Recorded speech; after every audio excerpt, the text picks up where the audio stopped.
footrest here. Yeah.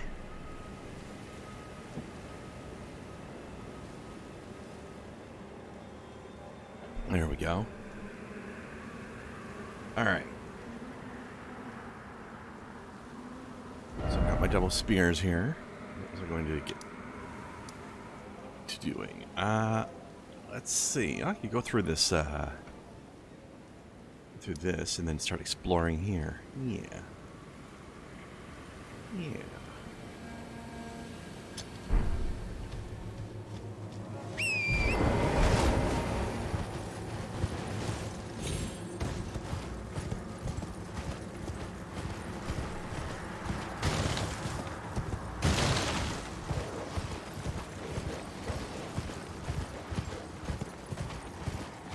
Yeah, that's the ticket.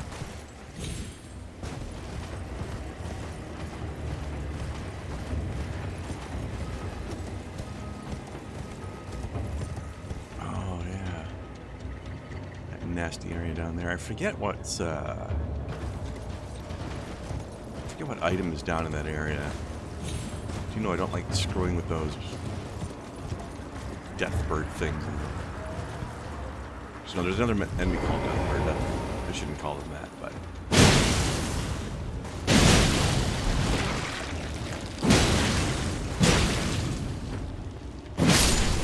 Frenzy flamed.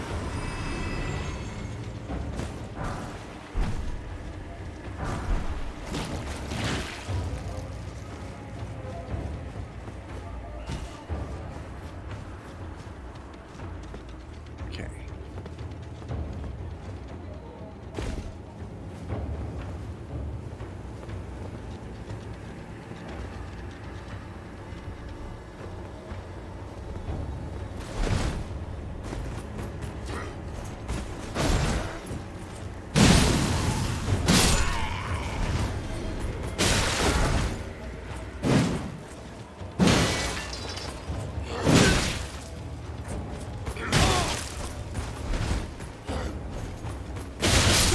Ah!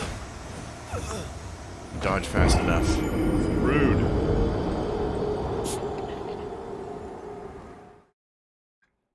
So rude.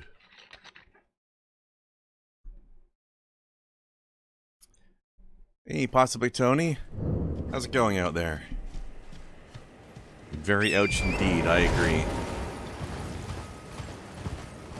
It's a pretty easy attack to dodge, and I just didn't press it fast enough.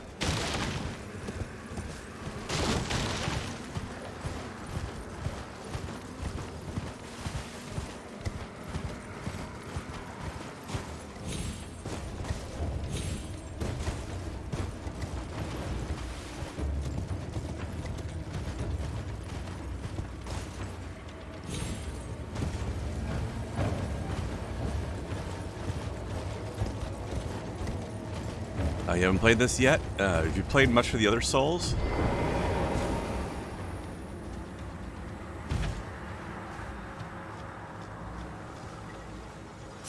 Revenge!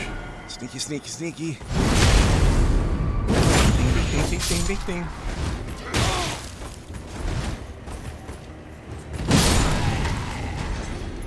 There. More like it.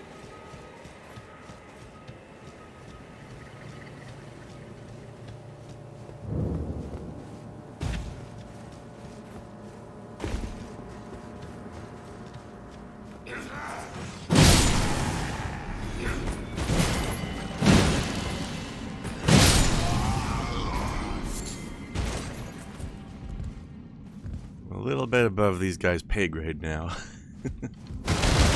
That's alright.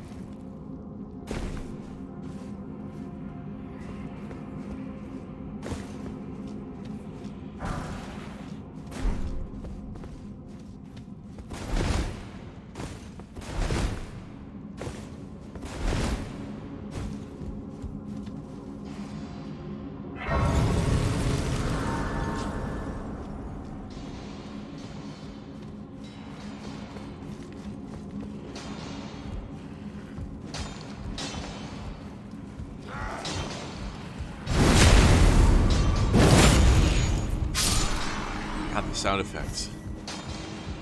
such a dramatic backstab. Hey.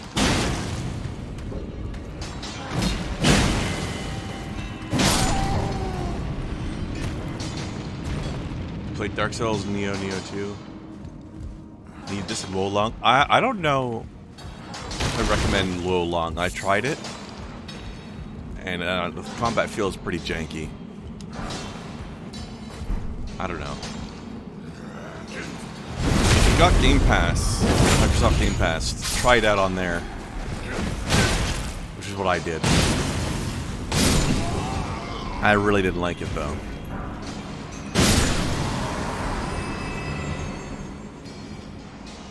Combat animations were too fast. You didn't really have enough time to react to things, to dodge or parry them. Like, attacks weren't really telegraphed enough.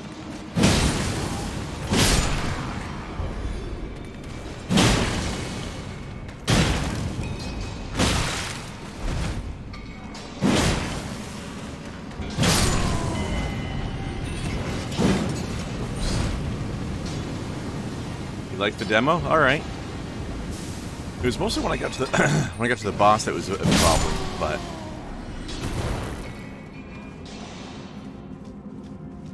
yeah, that's just me though. Oh, that man exploded.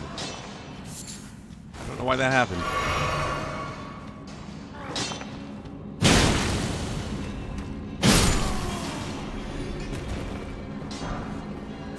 Cool though.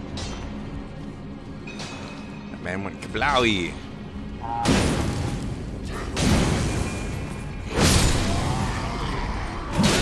Ow. Oh, it's because it's the guy with the explosive stones, and I hit him with fire attack. That's why.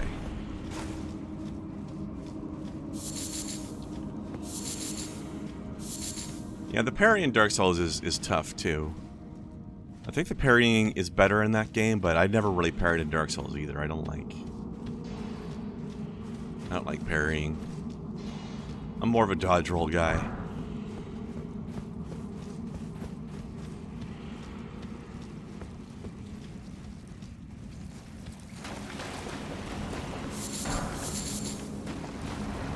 Excuse me.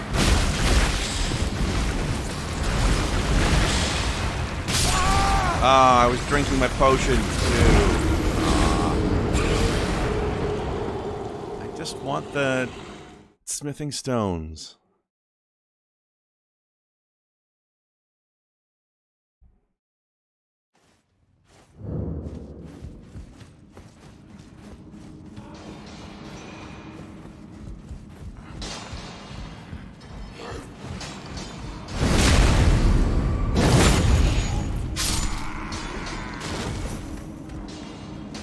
Uh-oh.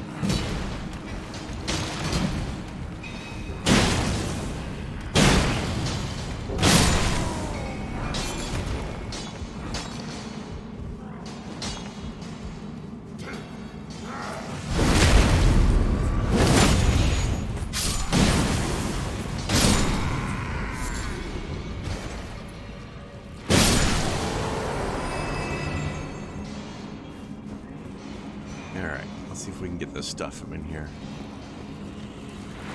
Cover my stuff.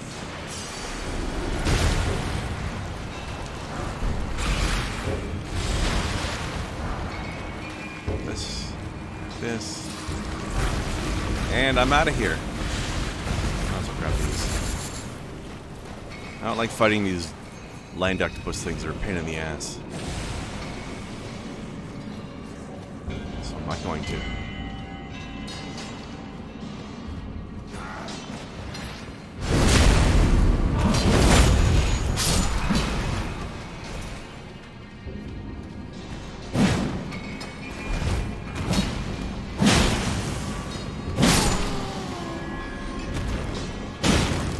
Really bounce off these guys hard with the spear. It stuns them too, though, so it's okay. Get down there. Bye. So, I know there's a guy underneath here somewhere. There you are.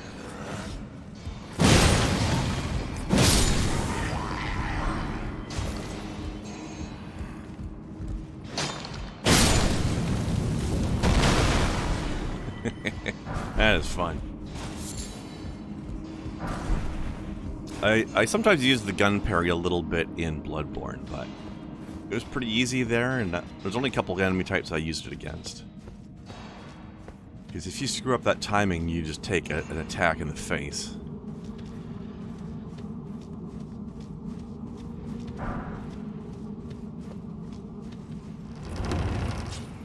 Now your hard drive full there, Tony?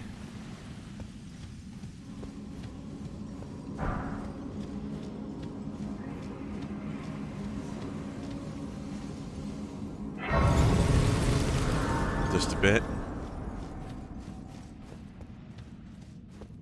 Well, you're gonna have to start being a bit more selective about all that porn you're keeping. Then you can't keep all of it.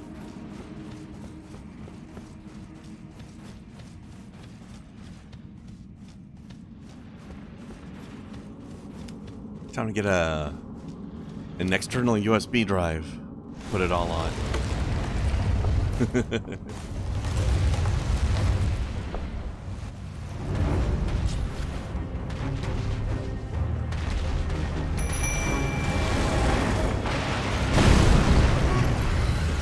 Glad I brought my flame spear to this fight.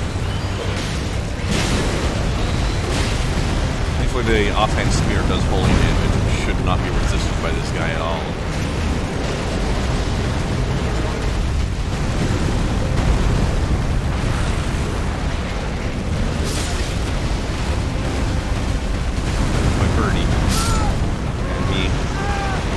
I hit him once.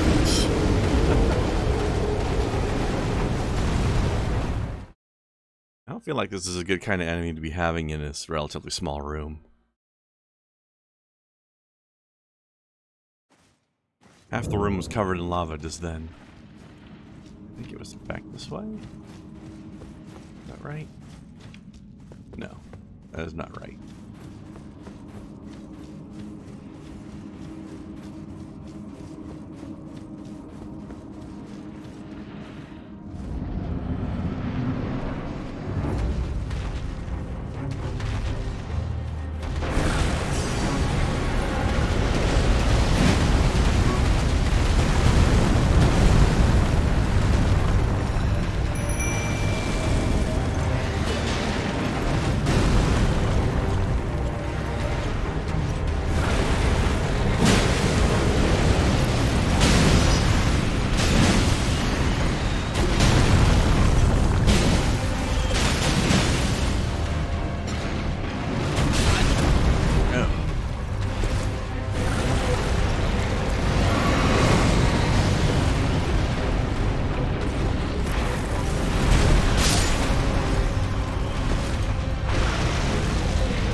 Booty.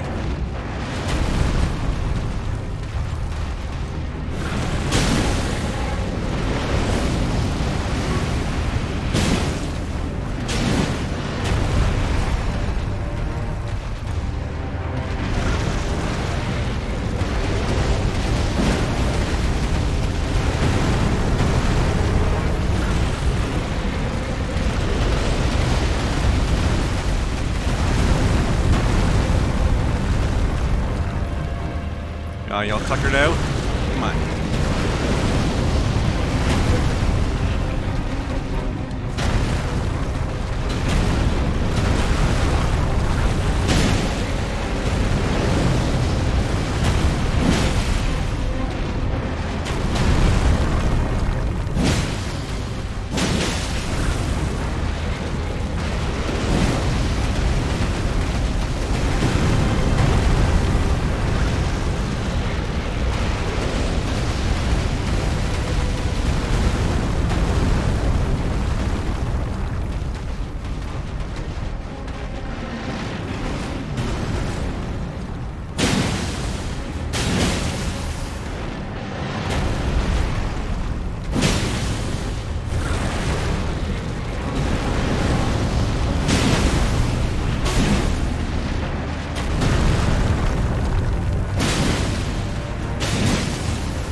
There we go. Stab that booty till you win.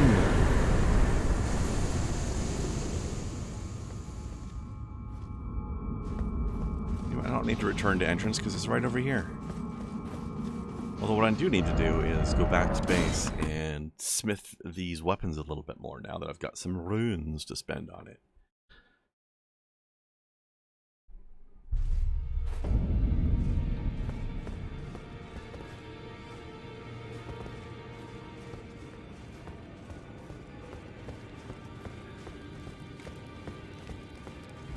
Also, we need to meet the Two Fingers. I don't think we did that yet. Sir? Well, I took you've no man to lay out your own. Yeah, you always think I'm dead. No faith in me.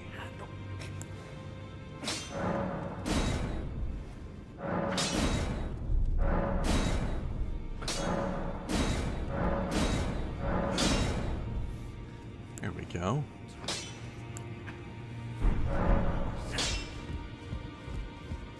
Greetings. Are you here for spirit tuning? I am.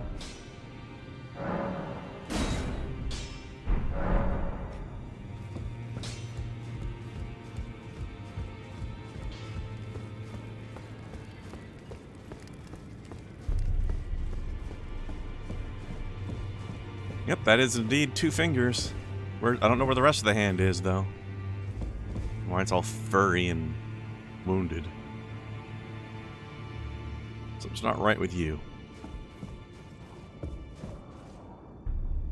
Look, it's like bleeding all over the floor.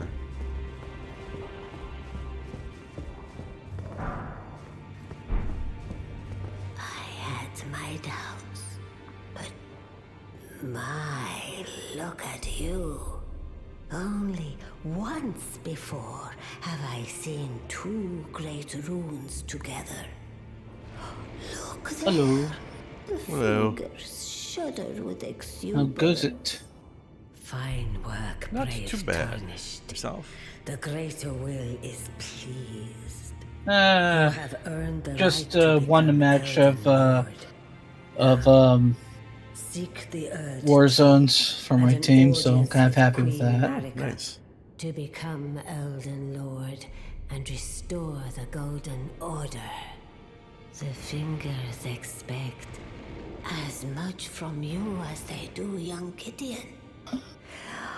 So you got some. You're talking to some Token of farewell. Some old Screwed up zombie lady. lady. the Grim Go Reaper. forth, Kinda. become Elden Lord. While you're Grim- sitting there with a corn strapped to your head. You have returned. Yeah.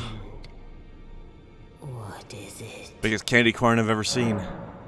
Are you wearing Are you wearing a prisoner's crow cage? Has armor? Let the words of the Looks kinda like it, doesn't it? guide you. Yeah, it does. It's, yeah,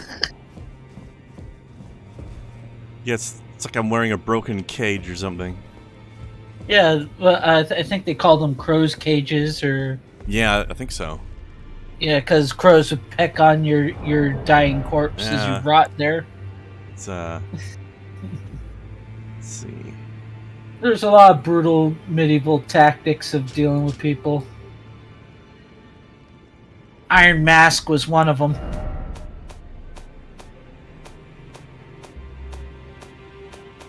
You know the history behind the Iron Mask. Don't remember, but this one here, it's armor on marionette soldiers, but it's, let me see.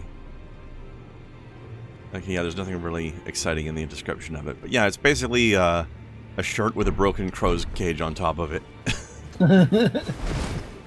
Then again, this is a madness run, so the fact that I'm running around looking like a goddamn lunatic is very fitting, I think. Yeah, but after all, you did strap a couple of cattle horns to your head for armor. Yep. When they said grab a bull by the horns, they didn't mean that. It's my Loki cosplay. He had ram horns, not bull horns. You got it wrong, man. Well, what can you expect? I'm crazy. At least get your mythology right, man. Damn. You're supposed to be Loki, not a Minotaur. Damn, man, you're completely wrong pantheon in part of Europe. Next, you're gonna say you're the triple god, and no, that's the Celtic culture. You're really screwing it all up, man. Game over. Game over. All right, fine. Can I at least be 2.5 gods then? Now we're talking. Watch. Next, you're gonna start saying you're Susano, and then you're in a completely different continent. Well, I did just beat a boss and get a katana from him, so. Oh yeah, a magic damage katana. So I'm ready. I'm ready to be a samurai god. I love that people think that you have those people that think katana is the height of swords. Oh yeah, some people are obsessed with them. Yeah, it's just like katana. It's nice and everything, but you're looking at a really unbalanced weapon. Come on, everybody knows it's all about the odachi. God damn! Now you're talking. Huge ass sword. To me, honestly, my favorite sword is actually a Chinese weapon that was actually sort of the main weapon of use in China for foot soldiers, and that was the dadao. I don't know that one. Look it up. It's actually a pretty interesting sword that kind of looks, that kind of has like a. Can you throw me can you throw a link to a picture of one into the Twitch chat? I'm in the middle of Warzone, so I really can't. Oh, you're playing, okay. Yeah. Just imagine like a butcher's knife, just about short sword length. Oh, crazy. With I think 9 rings running along the spine of the blade. Oh, one of those things. Okay, yeah. Yeah, it's a dadao. It's actually probably the most versatile damn sword ever made, you know? I like how they're like, this thing isn't heavy enough, let's just strap a bunch of metal rings to it, make it heavier.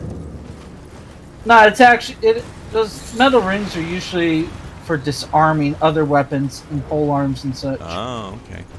That's why those were added onto things. I mean, the bottom part of it had like, the pommel area was just a big circle. And usually you would have people put like ribbon or something, which is, again, a way of just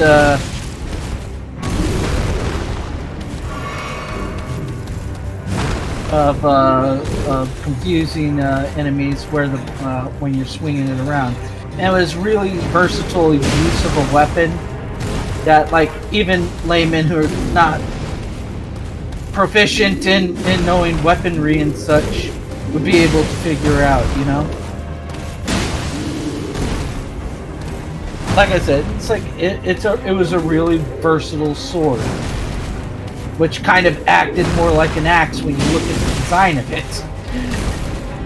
And the handle was basically like having a two-handed handle.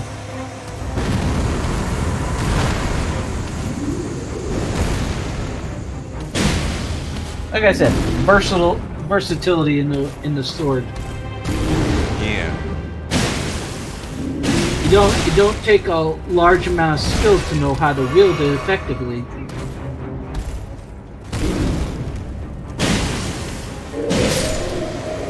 I like how the odachi was basically just like, yeah, katanas are cool. What if it was huge?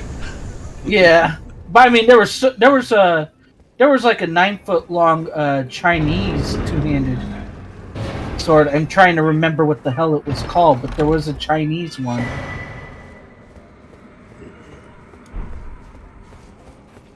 Yeah, I've got no idea.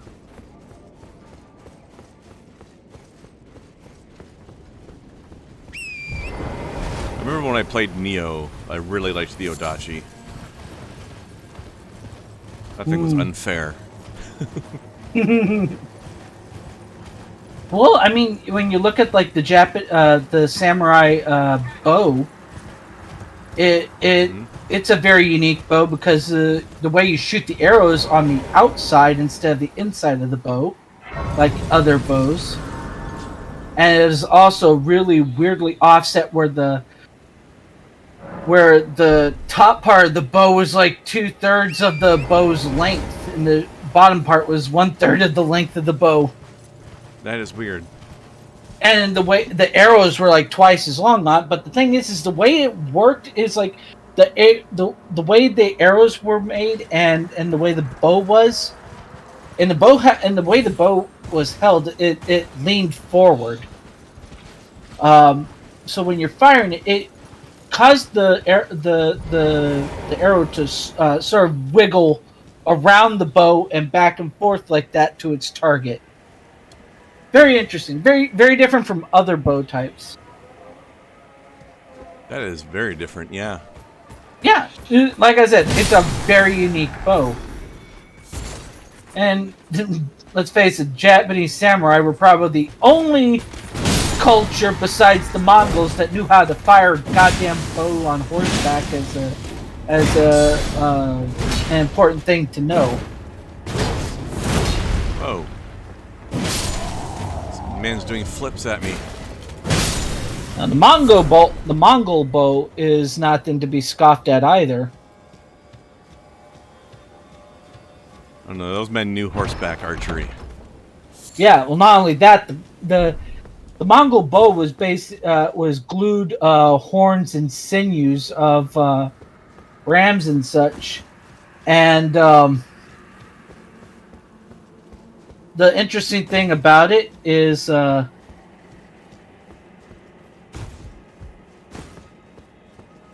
that the That was a noise. oh, sorry, that's the game. Oh. But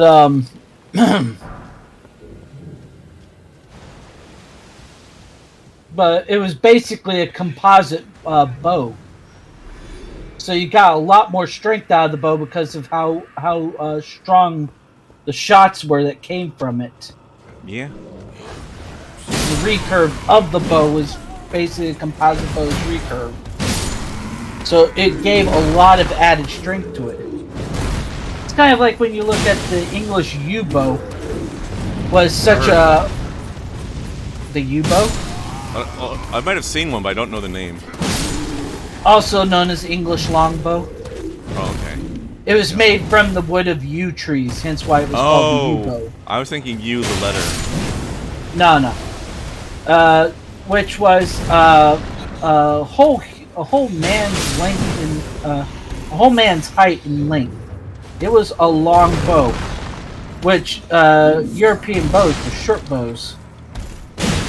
The long bow, it had a longer draw and more power and range due to that. And being made of yew had much more versatility to it.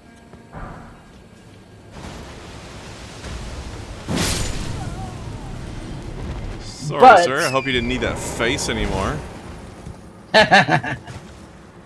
But the problem that came with the yew bow was it also took a lot of fucking strength to pull that. And you had to know how to pull it so you didn't throw out your back doing it. Because it was a heavy draw. Talking about a heavy draw length to it.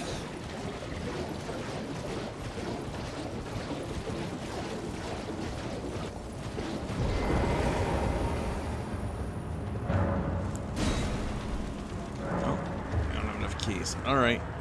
Not doing that little mini dungeon right now then.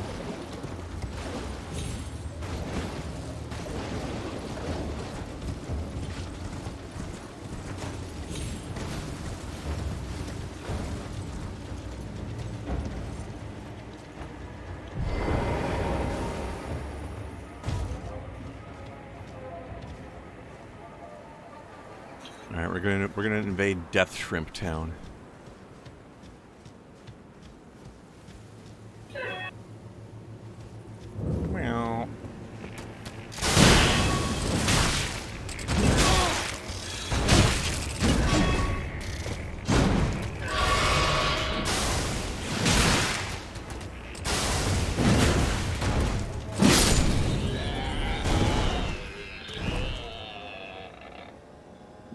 damn it. It's got a lot of arms. What a weird enemy. I don't know who designed the enemies in this game, but I'm not sure they're all right.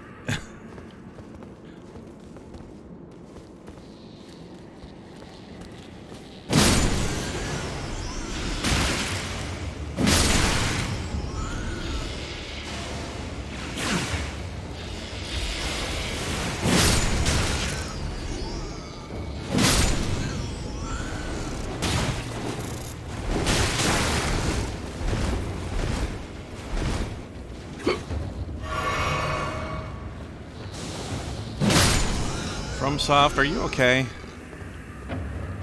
What? Some people at FromSoft are strange people.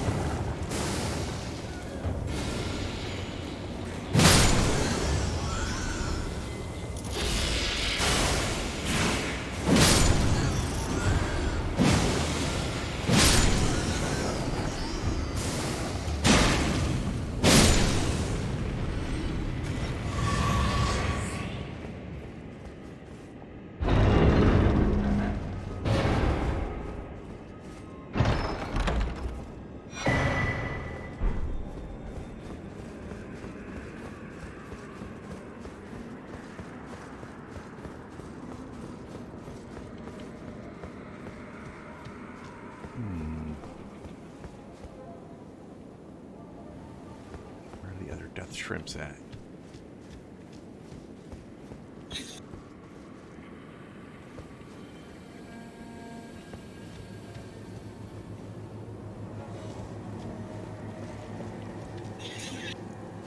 What?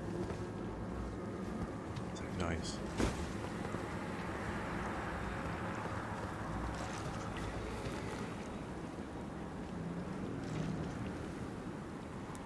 Oh, there's a pupper right there.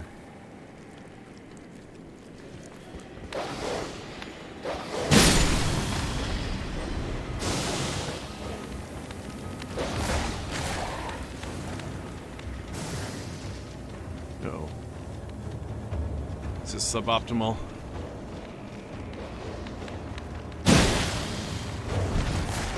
Well, you're poking him with a stick instead of a real spear. Yeah, but my stick makes them go crazy, so it's pretty good. Well, when you're playing around with dogs, of course they're going to get excited over a stick.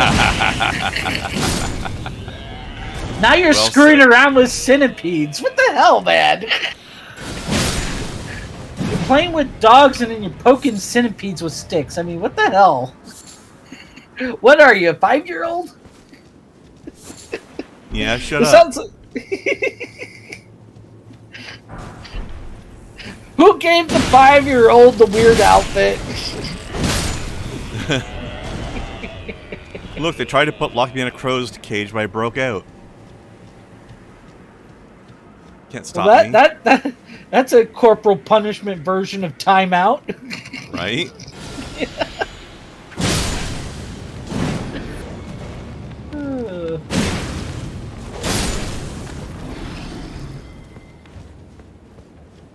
I just love the fact that this game will let you dual wield anything if you've got enough stats for it. So I'm walking around dual wielding great spears, which is not something that should be happening. Hey, Larson. Ah. Suddenly Doge. Ah. No, Doge, no. You see more. He's standing beside you.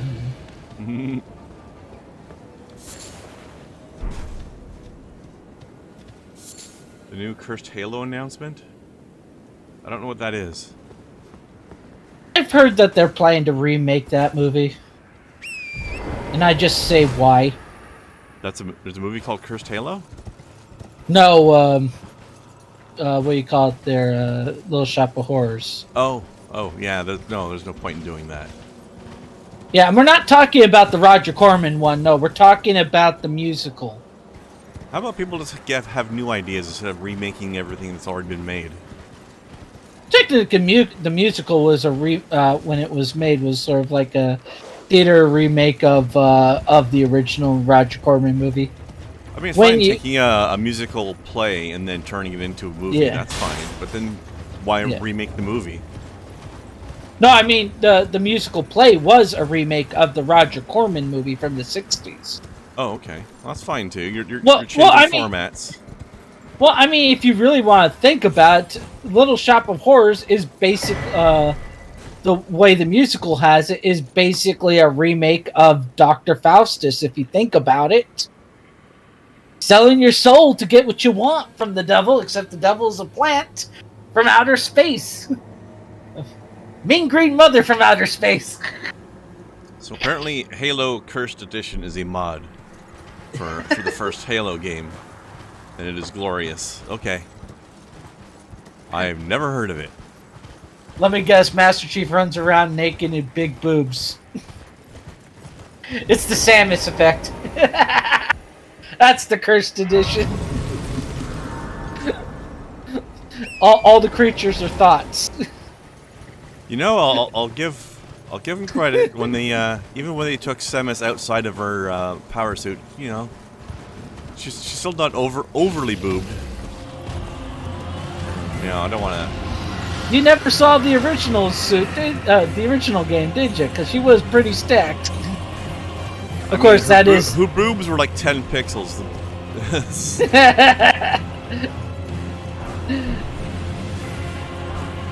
I don't think that really counts.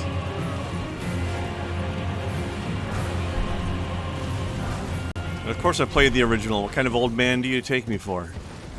If you're gonna be an old man, be an old man of the highest snootiness. I mean, if you're gonna do that, just imagine the original Samus when you got the nude version of her, and mix it with General Custer's Last Stand. Yeah. For those of you who don't know what General Custer's Last Stand is, you're missing out on 8-bit glory of stupidity. I don't know what that is. Okay, so basically you have a naked General Custer, and the whole point of him is trying to run to the other side of the screen to fuck the naked Indian squaw. Meanwhile, the Indians are shooting arrows at you to stop you. Literally, naked General Custer with his hat and boots, running with a boner towards a naked Indian woman. Actually, you know what? I do remember that now. Yes! Sadly. Gotta love the classic stupid games that had been made. Reversed pistol, if you fire it, it shoots you in the face, but you can throw them like a tomahawk. Okay, that's weird. Battle rifle has a magazine of 180, revs up its fire rate, and overheats and explodes in your hands. That's pretty crazy. Of course, honestly, nothing gets more cursed as a game than Superman 64. That's pretty bad. But yes, I have played the original Metroid back in the day when we didn't have in-game maps yet. So you're exploring a Metroid game purely by memory. Yes. Oh, remember the original Mega Man? Oh, no saves on a level. You had to start all over again from the beginning. Game was tough. Yeah. This is it. This is back why we have had the phrase Nintendo hard. Yeah, you gotta realize, like, Nintendo and Atari and all those, they made the game because they had so very little levels compared to games nowadays. They made them so goddamn hard to beat. Yeah. One of the worst offenders of that had to be none other than oh god, what was the name of it? The Silver Surfer on the NES. Oh, I didn't play that one. How about Battletoads, though? Battletoads is another horrible one, but at least it gave you humor. No. We're talking a game that insults you with every fail screen where you're just Silver Surfer on his hands and knees on a surfboard in failure, and just saying you failed after every time you die from one-hit kills from everything on the screen. I mean, we're seriously talking about a screen that would be so... How do I put it? So filled with crap and projectiles coming at you, you couldn't possibly dodge it. The original bullet hell.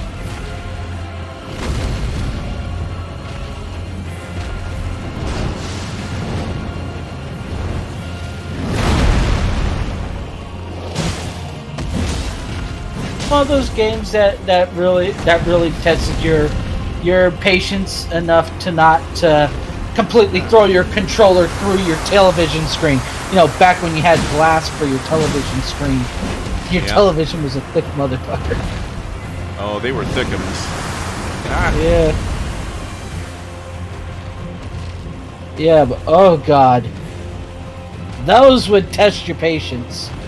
And then the worst was probably Superman Nintendo 64. Superman 64, for any of you who don't know it. Where it had god-awful game controls, god-awful graphics, god-awful gameplay, and god-awful levels. And it was insult to playing games. It was like the most anti-game a game could possibly be. And you just wanted to literally just shove your fist through a TV or something because it was just that bad to play. I'm pretty sure you can find footage of somebody playing it and then busting up everything, including their 64 console, just to get rid of the pain of it. Pretty sure the Completionist did an episode on that. God, I don't even know how you can get past that game. The most I've ever seen is level 3. Well, he had to complete it. You know, not just beat it, but 100% it. Oh, God. Now that's a brave soul.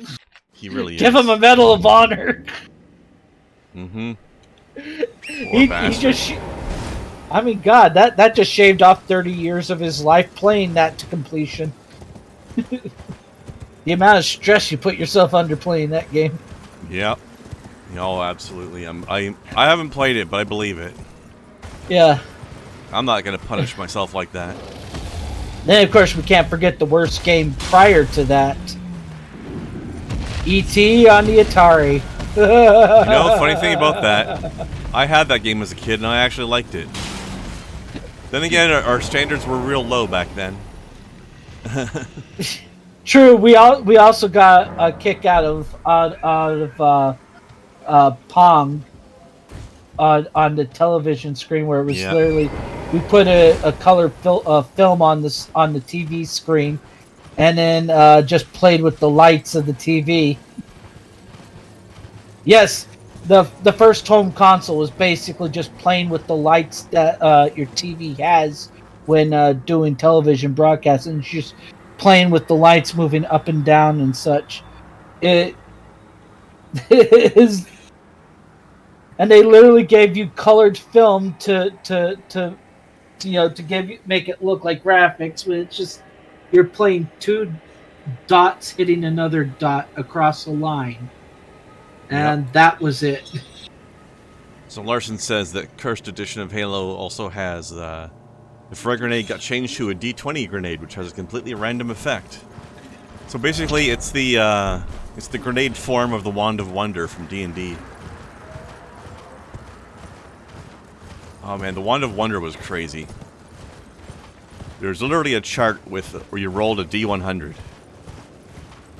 and there was 100 different things this wand would do. And you never knew which one you were gonna get until you used it. Most useless magic item in D&D ever.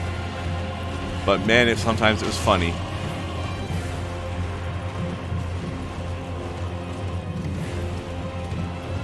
Spawning 6 hunters. Larson, are you insane?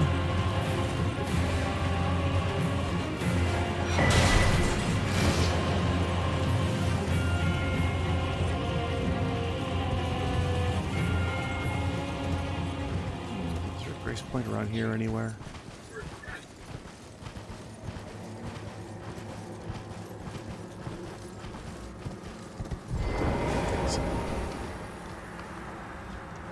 Buying or selling? What you buying?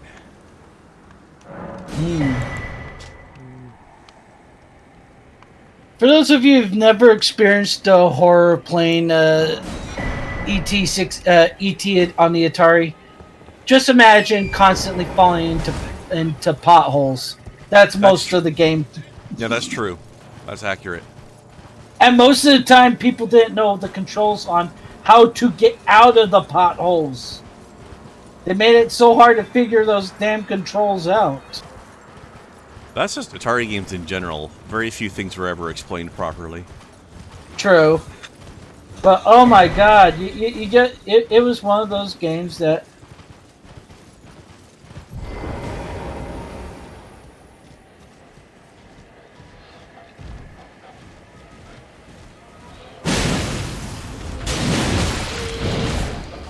Tyrannosaurus rat dog. Ah. AKA a Tyrannosaurus Chihuahua. Yeah, basically. Oh, it's a were-chihuahua. Ah. Kill it with fire. I am. I swear I saw as it charged you into the wall, it pissed. Maybe. Ah! Oh, look. It's unholy offspring. Oh, look. And a vulture. Excuse me, I'm leaving now. I'm not fighting three of you at once. Where the hell did the vulture come from? A nearby tree. I'm gonna jump off this cliff instead of fight you guys.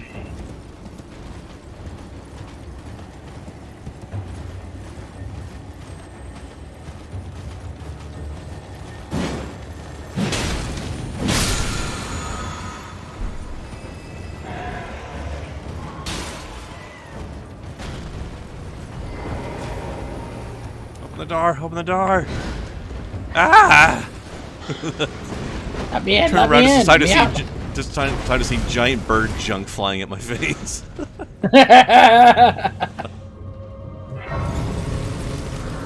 It's a crow. It's attempting a murder. What? There's only one of them. Oh.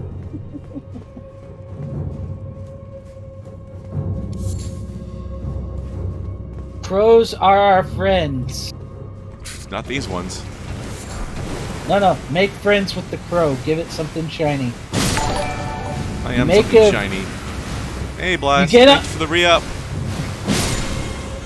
You make friends with the crow, you make friends for life. Because crows remember shit. Hello. Well, I do not want to be friends with these crows, though. Jesus Christ. Be friends with them and maybe we'll attack the other monsters for you. Then again, yeah. That might actually be a wise move. Plus you would have free flight everywhere. Oh my god, can you imagine a flying mountain in this game? At first I thought you said a flying mountain. Well, the size of those crows, probably. I mean, that would fit in this game, too. How you been doing, Blast? Been a long time no see. Busy a lot, and then, I mean, I've been over on Kai. Heck, nobody's been on until you came on today. Yeah. I mean, Leon? most of today, it was like nobody on Discord, nobody on Twitch. I think Gurley is on. Yeah, now she is.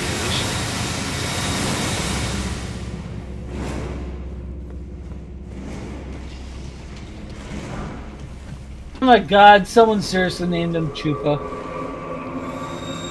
Eh? Someone named their character Chupa. Oh. I don't get it. Like Chupacabra? Yeah, probably after the movie Chupa, which is a kid befriending a Chupacabra. Motherfucker. Either that or the little suckers. Like Chupa Chups. That sounds like a fun movie. No, it's a Netflix family movie. Oh, Kid never mind. befriends a Chupacabra. And it's the cutest little hairy thing with wings you've ever seen. Oh, I Like- see it. Why does everybody try to make cute things out of things that are not cute? A chupacabra, its name literally means goat sucker.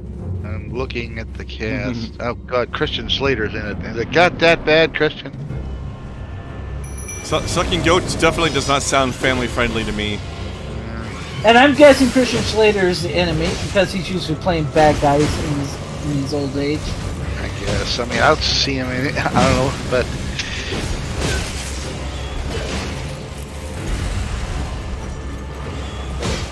kind of like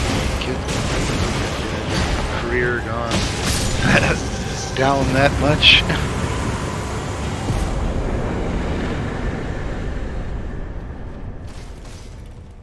Anyways, I wonder who came up with the idea of let's take a terrifying cryptid and make it into a cuddly pet in a Disney movie. oh God, if you don't watch Brad Jones, he did a whole thing. It was Bigfoot Week, and it was all these kind of Oh, Harry and the Hendersons. Not even that. It was the real low tier ones, and one of them was. Oh yes. Oh God, what was the one where the Bigfoot, the costume for the Bigfoot is just like a mouth that goes from the middle of the chest to where the top of the mouth is, and just serrated teeth, and the eyes are like Chihuahua bugged out eyes that are just like they're so cataracts and veiny, it's ridiculous. Yeah. Oh God, what was it? No, seriously, there was a Bigfoot. I'm forgetting the name of it, but it's so god awful, low tier. It's I'm trying to remember. hilarious. Oh, found it. To Catch a Yeti. That was it. Oh Oh God. God. 1993 Yeah. Canadian TV movie, and playing this I didn't hunter do and it. Yeah. And playing one of this hunter at the cats or big Yeti was Meatloaf. Eh. Yep. Also, Larson, Me- you think I might have been a little bit over-leveled for that boss? Maybe a little bit, but then again, that particular kind of boss is one of those glass cannon bosses. It can fuck you up real good, but it has, like, no health. The thing when it comes to like Yeti movies, like most of them just have Yetis as like slashers, or Yeah. if you really want to get to some obscure, well, besides Yetis and Bigfoot, I'm putting them all together, Yetis and Bigfoots. Besides slashers, you do have a few that try to make them into lovers. Yeah. Dude. I kid you not, like some lowbrow movies where it's butt and titty shots, and I put it in. Very I fuzzy put it in. titties. I put it in general for your Yeah. cringeworthy perusal. Found out Ah. a cute word. Oh. Yeah. No, I'm screaming at this thing that's Oh. attacking me. Oh. You think I've got time to look at Discord right now? I figured not, but yeah, it's as bad as Chupa, maybe worse. Oh yeah, Oh, by the I've way, seen, hold on, I've seen here's that. I've the- seen that. I've seen To Catch a Yeti. Yeah, it is Yeah. god awful. You think Yeah. that one's bad? Hold on, Omadon. oh, Here's the Yeah. enemy I took my armor from. Marionette soldier thing. Yeah. 1 second, because this thing keeps switching. Ah, yeah.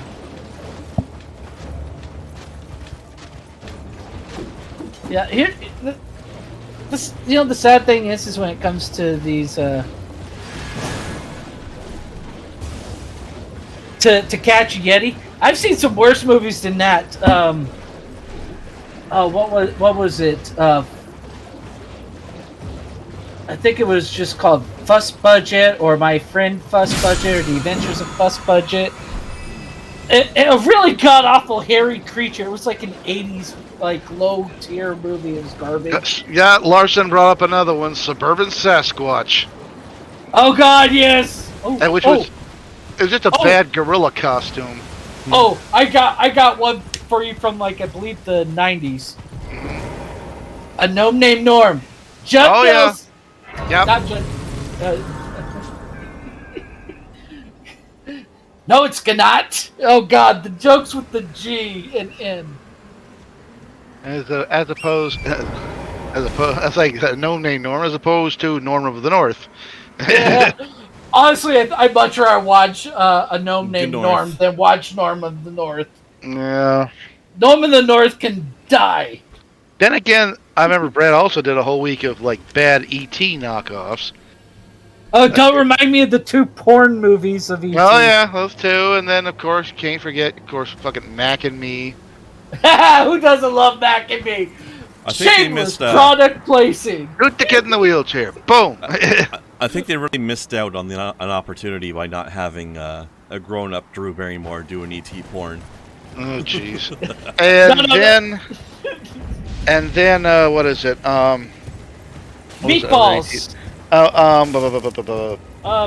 Nuki. Nuki. That was it. Nuki. That was what I was thinking of.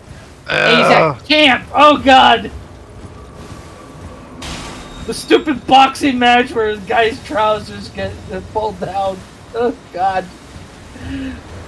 The stupid movies they make. So it's like Hollywood, pure cancer. You can't always blame just Hollywood. It's movies that were helped. The majority of Italian movies that I've seen. Oh God, yes. A knockoff of whatever was popular at the time. I mean, Italian Spider-Man. Well, that was made as a right there as a spoof of Italian movies. Yeah. But I'm talking about the stuff they did for real. I mean, fucking, westerns were popular. Italy Spaghetti put out westerns. A literal spaghetti western. Haha. Right. Yes. Why do you think they were called spaghetti westerns? Because they were Italian westerns. Spaghetti. Spaghetti I don't westerns. think all of them were. Yeah, that's why they were termed spaghetti westerns. They were Italian-made westerns. I mean, we get Dirty Harry movies. We got a bunch of the super violent rogue cop movies. Oh God, who doesn't love Charles Bronson in the Death Wish series? Yeah. Who is it? Conan the Barbarian. We got a bunch of sword and sorcery movies out of it. The Barbarians. Yeah. Oh, that was the lead of the Deathstalker movies. Oh God, You're of the Future. Yeah. And the thing is, that didn't even start out as a movie. It was a mini-series in Italy, and they trimmed it down and made it into a movie here. Oh God, there were so many of them. There were so many of them after The Road Warrior was big. We get a bunch of post-apocalyptic action movies. We can't forget our favorite with Roddy Piper. Oh, Hell Comes to Frog. And that wasn't even an Italian one. No, but it's just great. Oh, the six-string samurai was a fun one. Watching one guy take out an entire remnant of the Russian Red Army. Yeah. On his way to Las Vegas to become the new king. Yep. Let's see. I'm trying to think what other one. Oh, of course, George Romero's zombie flicks get big. We get a bunch of Italian zombie movies. Oh yeah. We still do. That was a good one. Yeah, pretty much a lot of Italian movies is like not what your movie's about. It's like what popular movie does it look like? No, you want some screwed up movies? Watch Cambodian movies or French movies. Oh God. Oh, watch Filipino movies. No. Watch Cambodian movies and you sit there and just. Why the fuck is this a movie? There's no plot to it. Half the movie is literally following this abused girl and her family with this kid that constantly pisses on everything, and then she finds a guy with the piano, and it suddenly ends there. It's like, wait, what? It's like there's no plot, and you just sit there. What am I looking at? This is such a non-movie movie. And that's basically Cambodian movies in general. They're so fucking not movies. Never seen any, I don't think. Yeah, it's because most of the Cambodian movies that ever make it out there, it's like they're all French production Cambodian. They're always produced by the French, but they're Cambodian films, and you're just like sitting there going, motherfucker!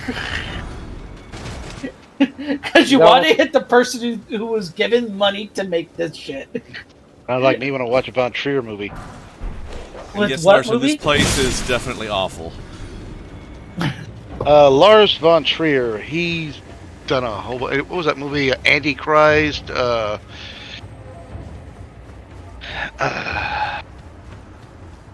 He's a Danish filmmaker. He did movies like Antichrist, Dogville, Nymphomania, Wait, The House wait. of Jackdaw. Which Antichrist movie? 2009, Willem Dafoe. Okay. I just had to make sure because there's several movies with that name. Should we go, I back to had that to part make about sure. go back to that part about Nymphomania? Nymphomania. That Oh was God, the movie he yeah, did. that French movie. It didn't have a sequel to Nymphomania or Nymphomania. I'm thinking Nymphomaniac. Sorry. Yeah. Uh, Dancer in the Dark, starring Bjork. Oh, you want a screwed up French movie? There's one where it's following. It's futuristic, following Egyptian gods. One of them being, I believe it's either Anubis or Ra. Basically, inhabits this guy's body. Basically to impregnate this certain woman. Meanwhile, there's like a hitman thing put out on the guy. It's like, it is really trippy, stupid, and like the hitman is literally this mutant red hammerhead man shark thing that can travel. Yeah, it's a fucked up movie. I'm trying to remember the name of it. At first, I was trying to when you said Egyptian gods, I said not gods of Egypt. The one with They're all white Gerard. people? Yeah. No. This is a French movie. This came out like over a decade ago. No, they weren't white. They were French. Well, let's see. Gods. Well, no. I think Chadwick Boseman was one of We're them. talking about futuristic, not ancient world. This was set in France in the future. Okay, hold on. You don't have to yell quite so much. Oh, sorry. I'm just like I'm not really talking. I'm not really yelling. I just talk loud. It's a thing when you come from New England family. I think I know what you're talking about. Was it called Immortal?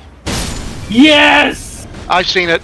It's based on a graphic novel series from France. I think that was put out in Heavy Metal magazine. Oh damn, that explains everything. It was like characters were weird. They're like some characters were actual people, others were CGI images. CGI like Egyptian gods. Yeah. And funny enough, the hammerhead shark hitman thing was actually practical. Yeah. Makes it really weird. All the shots of the city were CGI. Yeah. But yeah, I remember that one. It was very strange. It definitely was something you'd have read in Heavy Metal. Yeah, but it was one magazine that. for sure. Yeah, but at least like most of Heavy Metal, at least had some Good art though. monicum of making sense. That one just made no sense whatsoever. Yeah. Basically, Egyptian god wanting to rape this one special girl by using this man, and then two of them have an existential argument over raping her. Yeah, and then something weird. Basically her tears come out blue and can stain the flesh of other people. And this guy the guy who's butting out to the prison escapee who loses a leg, and then like Horus fashions him a new one out of metal, but it's only effective so long as Horus is inhabiting his body, and otherwise it's just a lump of metal he's dragging behind him. Yeah. As long as he doesn't what? As long as Horus is inhabiting this guy's body, the leg works. If not, it's just a hunk of metal this poor guy's dragging behind him.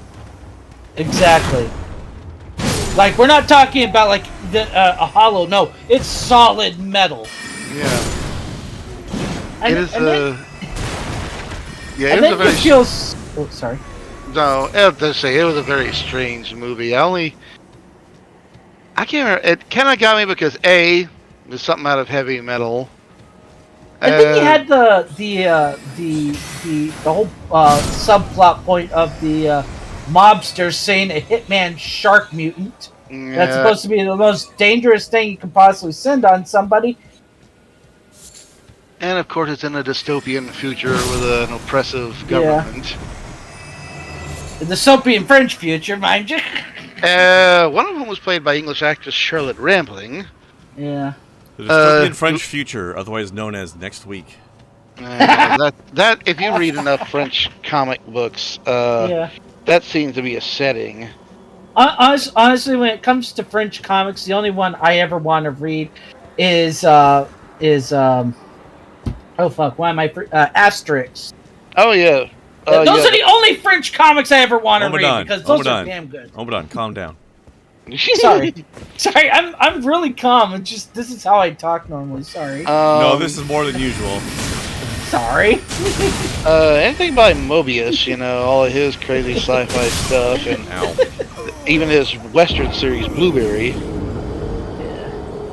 I mean, if you watch Razor Fist's series on comics, he's actually said that's his favorite type of stuff out of French and Belgium. Bande dessinée, I believe is the term. I will say this, man, Asterix has had I think 16 films have been made off of the Asterix comics. Yeah. Because basically like Peanuts is to us in the West. Yeah. Asterix is that to Europe. Yep. It is just that popular. Yep. Like Asterix and fucking Tintin. I think they're the two. I think Tintin is more of a British thing. Where Asterix has more of a popularity across Europe. I think they're both Belgian comics, but yeah, long-running series, both of them. True. Oh, yeah. Lucky Luke, yeah.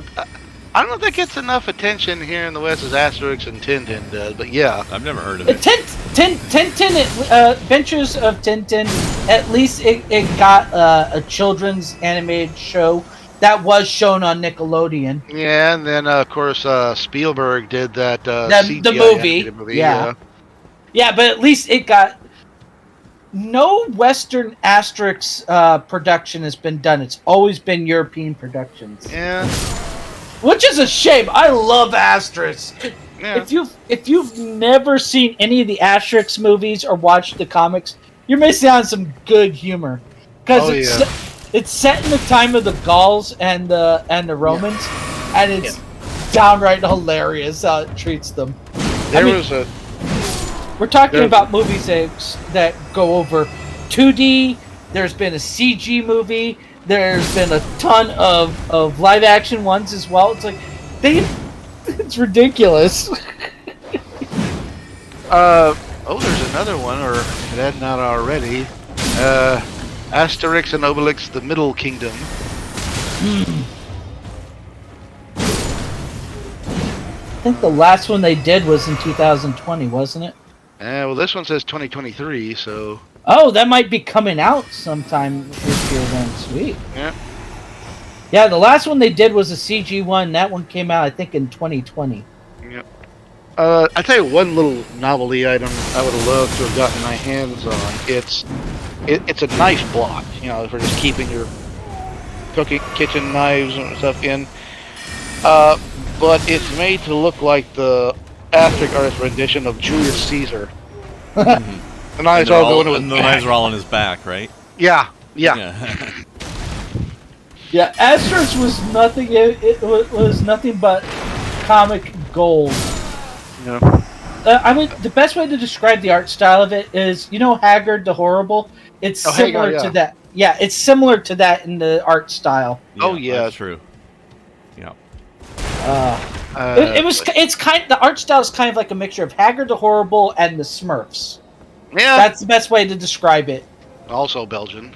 Yeah, that's another good Belgian comic that most people don't realize was a comic because they only think of the cartoon, the Hanna-Barbera cartoon, and it's like, no, that was based off of the comic. I remember, of course, I saw the cartoon before I saw the comic, and actually before I ever saw the cartoon, a little bookstore and gift shop had a box of these little Smurf figurines of all doing all different type of things, and I said, "Oh, that's a cute little blue guy." And it's like there's one driving a car, there's one with an astronaut, one brushing his teeth. I was like, "Okay, it's a neat thing."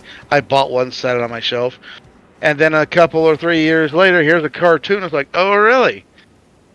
And then later, find out there's a comic book. And the funniest thing, the story behind the way they were created is neat too.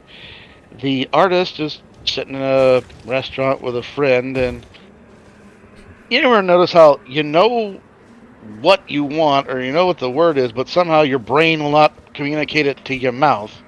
Right. And so he's like telling his friends he wants the salt, but says, "Hey, can you pass me the Smurf?" And his friend, understanding, hands the salt. "Here's the Smurf. When you're done smurfing, smurf it back to me." And it turns into this conversation in Smurf talk. And then it becomes like, well, what is a Smurf? What do they look like? How tall are they? What do they do? And that's how the Smurfs were created. Biru. Let me see. D-I-R-U. No, not familiar with that one. Now, I'll tell you one that is the weirdest way of getting... One of my favorite 1990s cartoons. One season only. It was apparently an American... I think it was like... No, it was like a Canadian and Japanese collab on adapting an Argentinian comic. It's called Cyber 6. Yeah. Oh, is that what that is? I know the one. Yeah. Yeah. Weird name. Like, yeah. It was a weird mixture of fantasy and sci-fi and spy. How the hell did they come up with that name, though? Pulp Adventure. Well, because she was a lab creation there, and I guess she was like the 6th model. Yeah. I wonder if they realized that they were one vowel away from calling it cyber sex. Hey, who knows? Okay, I'm looking at the one that Larson just mentioned, Spiru. I'm looking at got Spiru and I've never seen that, but I've heard of it. Spiru and Fantasio, and the little creature with them I have seen. I think Disney or somebody adapted that. Marsupilami. Mm-hmm. Yeah. Funny enough, one of the biggest cartoons from us to South America is Woody Woodpecker. They love them down there. Oh yeah, I remember. You want to hear a funny thing? I've been Walmart one time, and they're in a little cheap video rack. Some Bugs Bunny and Woody Woodpecker cartoons translated into Spanish. Yeah. And on the title, let's see, Bugs Bunny is Conejo Loco, which just means crazy rabbit. Not wrong. And Woody Woodpecker is Pájaro Loco, which just means crazy bird. They like to call everything loco, don't they? Well, look at the way they act in the cartoons. I mean, true. And Bugs is more accurate because that's what Bugs meant. Yeah. He bugs everybody. Back in the day, Bugs meant crazy. Yeah. Yeah, and Daffy was crazy in his original iteration. Yeah, Daffy, the name. Yeah, and then they changed him to be more sarcastic. Yeah. Basically, everything Bugs Bunny was, but without the good ending. Let's see. A slightly more adult version of Johnny Quest. Larson. I also really enjoy the Venture Brothers. If you remember the original Johnny Quest cartoons, those I'd hardly call for kids. Folks are getting killed for real, getting shot, blown up, and all that stuff. Well, we had a different... Venture Brothers is exactly what that is, though.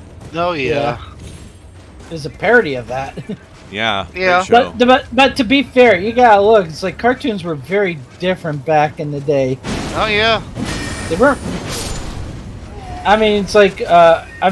Look at kids' movies we had like in the 80s with Goonies, like. Oh yeah. Goonies.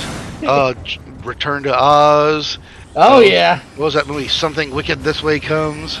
Yep. And Larson, I know you've never watched Fincher Brothers, but we can all grow as people. You just have to make the choice to improve yourself.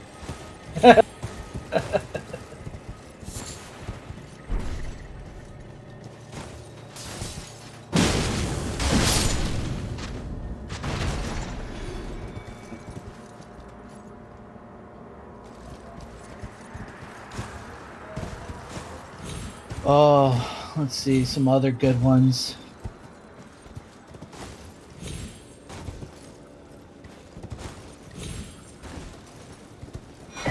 Tell you what, Larson, I'll give Monster Hunter World a try when you join Discord.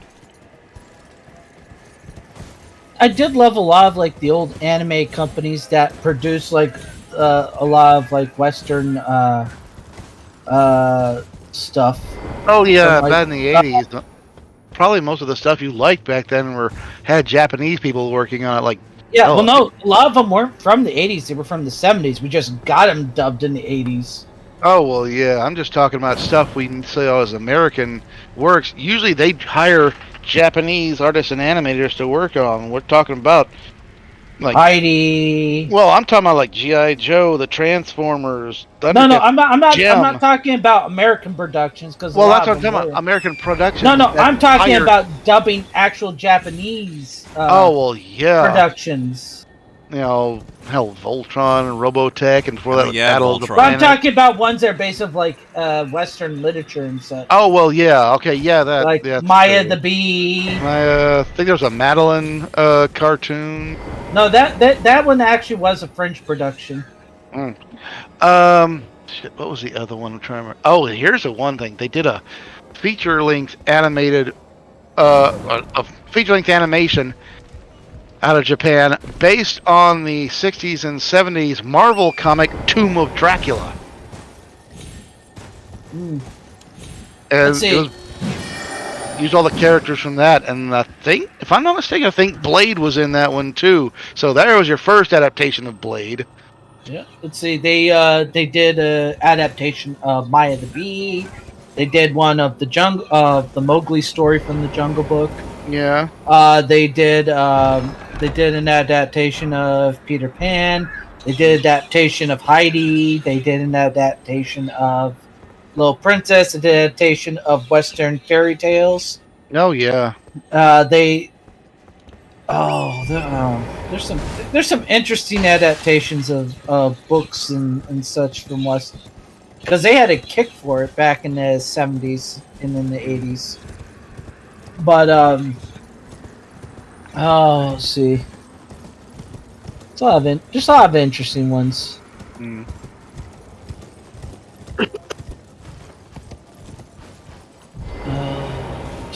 I'm trying to think of the name of off the top of my head.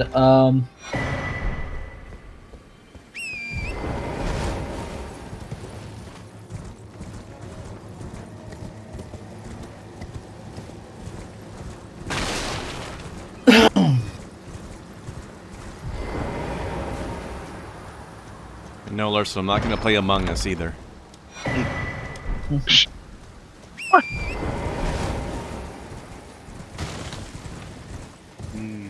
Well, yeah, Western studios gain Japanese studios to do shit. That goes back to like the 60s and 50s. Yeah. I mean, if you ever seen any of those Rankin Bass productions, those were all Japanese studios that produced that produced all the stuff for them. Yeah. Like all the stop motion was actually a certain studio in Japan that they did them. And once they stopped doing those for them, they eventually went under. I mean, the last one they did was the one from 1985, which was an adaptation of the L. Frank Baum classic book, The Life and Times of Santa Claus. Or The Life and Adventures of Santa Claus, sorry. Yeah. I actually have that book somewhere. Oh, it's a good like read. It's like, again,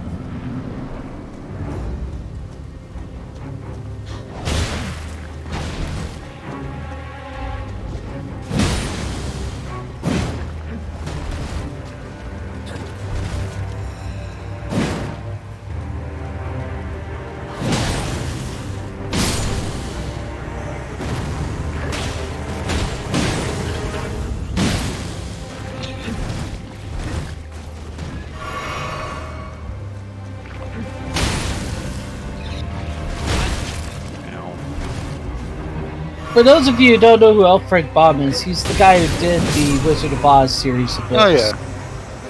I'm looking at it. I found explain that. some of the ones you're talking about. I'm looking at it now. And if you don't know, Maya the Bee was actually like written in the early part around the same time, like the early 1900s. Yeah. By a German author. It was a German children's story. Just looking at a thing here. I was looking at what you're talking about. Anime adaptations of Western media. Mm-hmm. Yeah, there's the Jungle Book. There was a Tom Sawyer and a Huckleberry Finn one. Yep. They had an anime version of Helen Keller. Yep. Weird. Let's see. They had a big kick in the 70s and 80s for doing Western story adaptations. There's the Story of the Trap Family Singers, aka The Sound of Music. An anime that Little Women. I think they also did. I think they did a Wizard of Oz one. Wizard of Oz, Alice in Wonderland. Yep. Wind in the Willows. Yep. Around the World in 80 Days. Yep. And I believe they were animals in their adaptation. Yep. The Don Quixote, also with animals. Yep. They also did Sherlock Holmes. Swiss Family Robinson. Wait a minute, there's an anime version of Starship Troopers? Yes, in the 80s. It was a 6-part miniseries. It actually holds closer to the book than the Verhoeven film does. I will have to look that up. It's actually pretty good. Let's see. Secret Garden. Little House on the Prairie. Wow. Yes. Yeah, but the important question is, in the book, does service still guarantee citizenship? In the book, you gotta look at the movie as like an anti-version of the book. Yeah. Also, yeah. How? Because the book is very like joint up with the military, where it's like the movie mocks that mentality. Well, they sort of do that in the modern American military. Sort of. Yeah. Sort of. If you are an immigrant, and assuming legal immigrant, and you join the military, you do a stint, you get citizenship. But here's the thing. In the book, the main character, he's not some awesome guy. No, he's a fuck up. He's like a major screw up. He just keeps screwing up to like he basically the only thing he can do is the infantry. Yeah. That's how much he screws up constantly in the military. Yeah. And the thing is and like I said, they even do it in the movie. It's like there's a lot of like the way they have to fight the creatures. It's not in those stupid outfits that they had them in. No, they were fighting in mechs.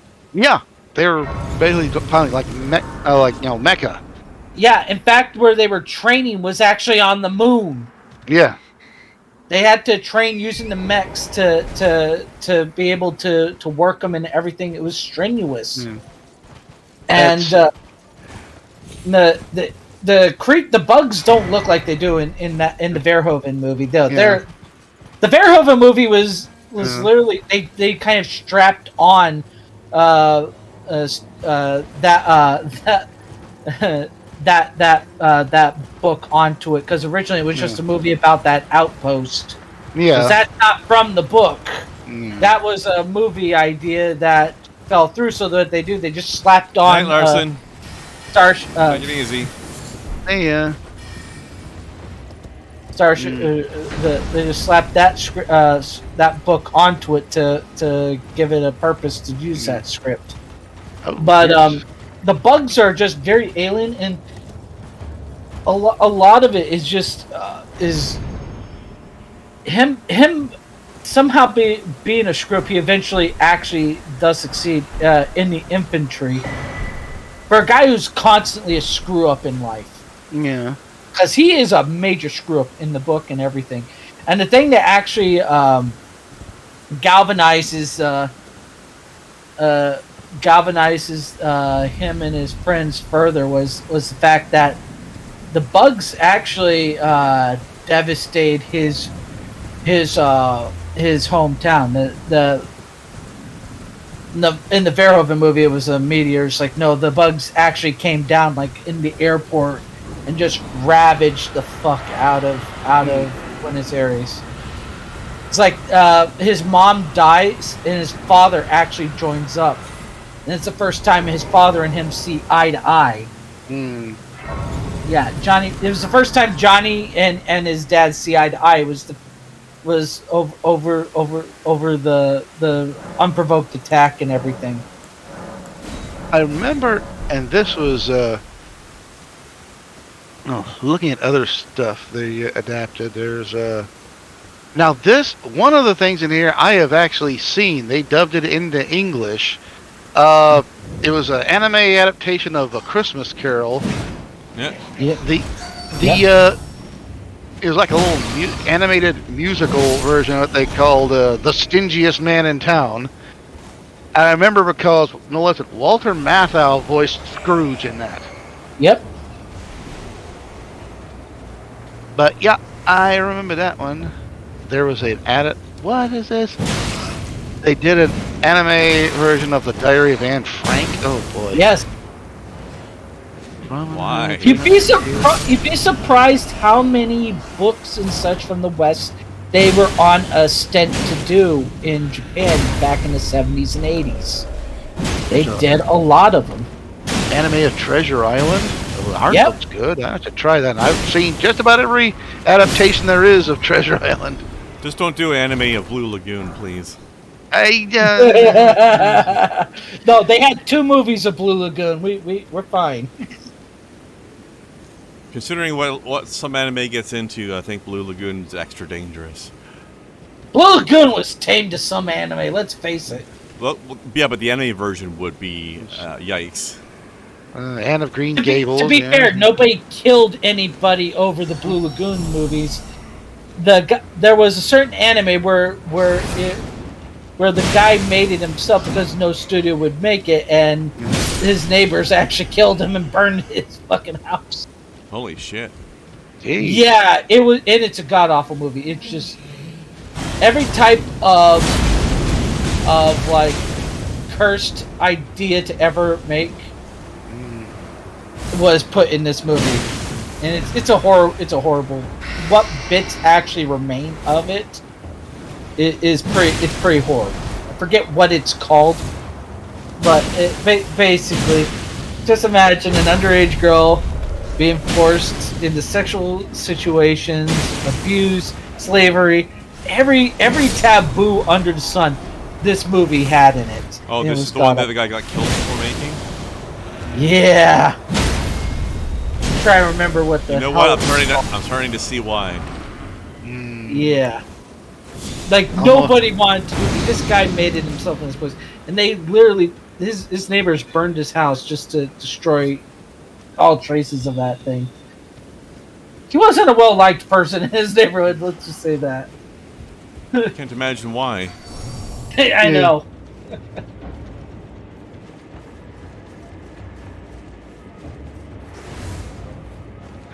Feeling sorry for whoever he got to be the actress in that. Yeah. I think he played the ringmaster. He actually voiced the ringmaster in it. Yeah, it's really fucked up. Yeah. But here in the West, it probably would fit with how much mental gymnastics favor fucked up ideas nowadays. Yeah. It'd probably be successful. Be put in every children's classroom.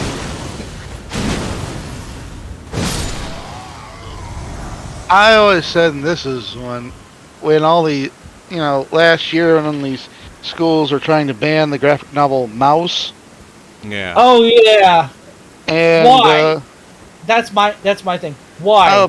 Apparently the violence, and apparently there's like one shot of they say nudity in there. It's in a concentration camp. That's why. Yeah, it's actually describing shit that happened in World War II. Yeah. They're just doing it in a stylized thing with mice. Yeah. Who knows? They try to get rid of everything. That's the sad thing. It might make us look Oh, you look bad or make people uncomfortable. It's like it's supposed to make you uncomfortable because these are uncomfortable things that we must not allow to happen again. Look at they I don't know, banning of books. Yeah. Ironic. Yeah, and now, at the same time, irony when you try to basically do what the Nazis did, ban books by burning them. you know, I haven't read the whole thing. Now, some people have condemned the book, and well, mostly by condemning the author Art Spiegelman for being a pretentious bastard. And that's like another reflection of the book. But yeah, he's not apparently wasn't well liked within the comic book community because like, oh, I write this poignant thing, therefore I am the greatest thing in comics, and anything that came before or after me is trash. Pretty much was his attitude. That's like, Frank you know, that's kind of Frank Miller right there. Oh, Frank Miller's oddball. Alan Moore is same. Yeah, they're kind of self-absorbed asshats. Yeah. If it wasn't for the fact that they wrote some interesting books, you know, we wouldn't. You've written some interesting books, but you think you blow air out your ass as if you're the next coming of Christ. Oh yeah. It's like, screw that mentality of people. I hate it when people get big in their britches. Nobody puts them in their place. I will say about Frank Miller, and this was a weird thing. I think this happened last year, year before. Apparently, some younger comic writer who basically, I say writer in big air quotes, and professional victim, because she's a girl, thinks she's bisexual, she's raised like half Arabic and Muslim and things. She thinks everybody's out to get her for some reason. Everybody's judging her, and apparently she wrote something at a convention how she wouldn't show up if another planned guest, which was Frank Miller, did show up. Mainly over a thing he wrote in the early 2000s called Holy War, which was a really awful comic. It was badly written, badly drawn. This was not Miller's greatest period. He's admitted that, and he's even apologized for the book. But now she says, if he's going to be there, I won't be there. And I'm like, okay, how many copies have you sold as opposed to the, you know, hundreds of thousands that Miller's probably sold? And the convention killed Miller's appearance.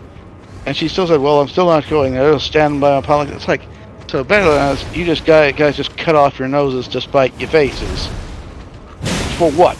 Or rather, Yeah, you gotta love those people who are like, I'm not gonna go if this person's going. They're like, all right, we're gonna give you what you want. Well, I'm still not going. Yeah.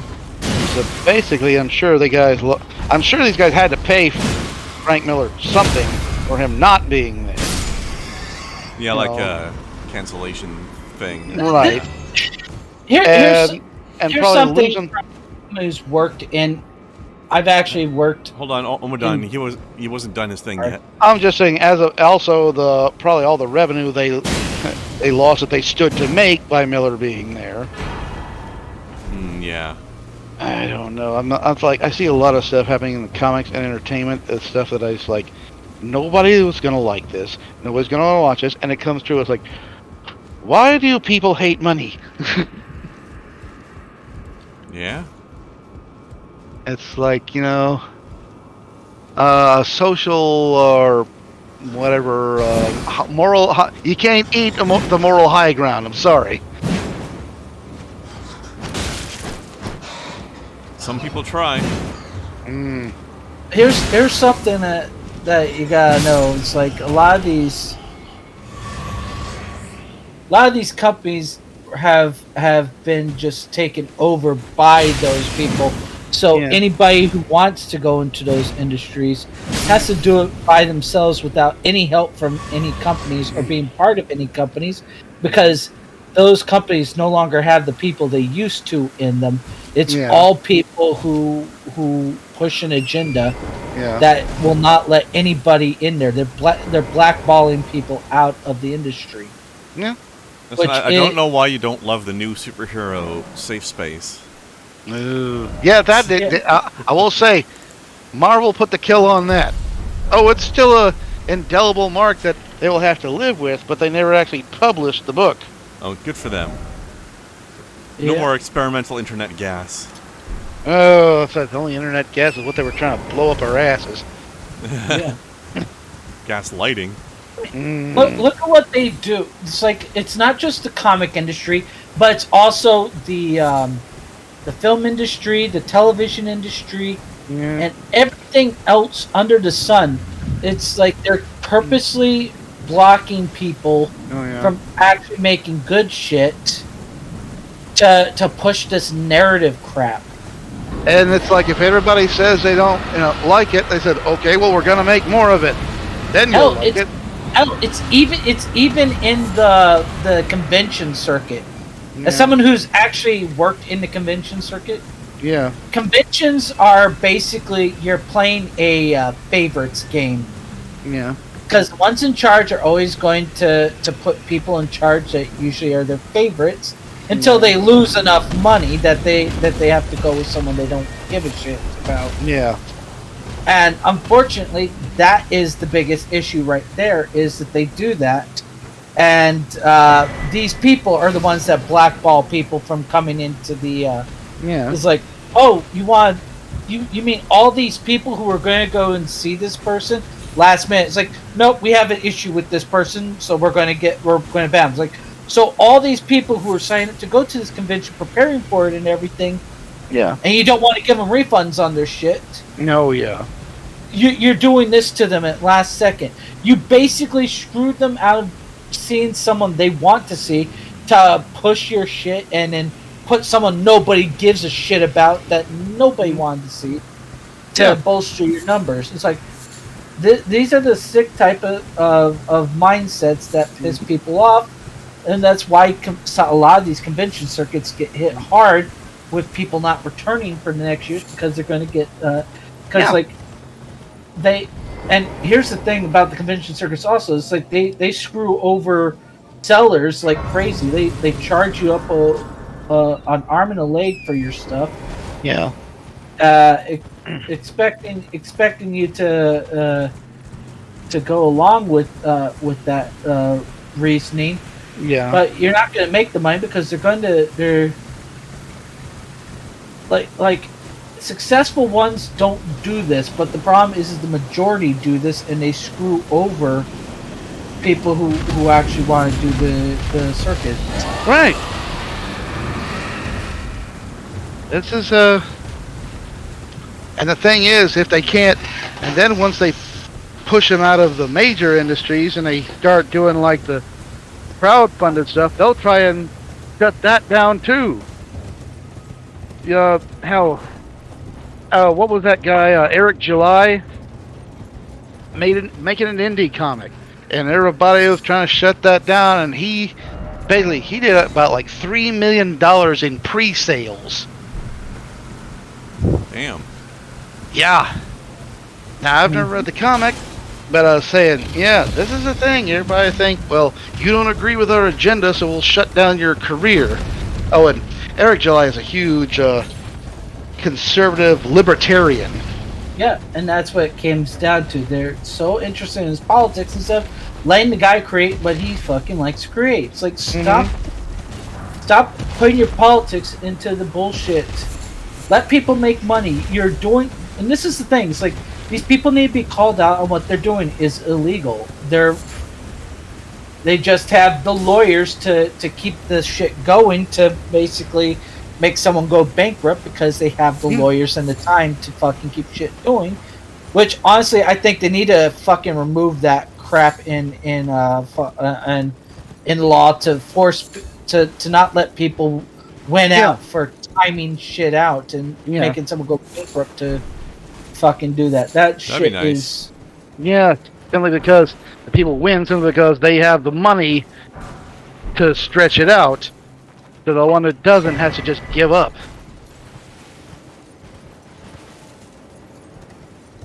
That has always been a slimy practice. Mm-hmm. Speaking of slimy, let's see what other part of this rot swamp we could explore next. The swamp of sadness. oh god, Place childhood makes me trauma. sad. Yeah. Oh yeah, What I was needed it? to kill the troll up there. Somebody said that said they had a theory that the Swamp of Sadness from Never-Ending Story eventually became the Bog of Eternal Stench in Labyrinth because of all the bodies down there. Yeah, that makes Oh. sense. Yeah. And funny enough, you know, I always think of the guy with the racing snail because you know who that guy was. That's the guy Yeah. who the short guy. I can't think of his name, but he was in that Tim Burton. He was playing the Tim Burton version of Oompa Loompas, and he was also the body double for Frodo in The Hobbit. Fucking Deep I mean, not Roy. The Hobbit, but in the Lord of the Rings movies. Yeah, Deep Roy. He's been That acting, was him. bro. Yeah, that was him. Back in 1984. That was him with the guy with the racing snail. Yeah, he'd been around for a long time. In fact, the earliest I remember seeing that name was on a episode on a Tom Baker episode of Doctor Who. Let's see, Kenyan British actor Gurdeep Roy, his real name. Yeah, he was in Return to Oz. Wow. Yeah. He always goes deep. That guy. Ah.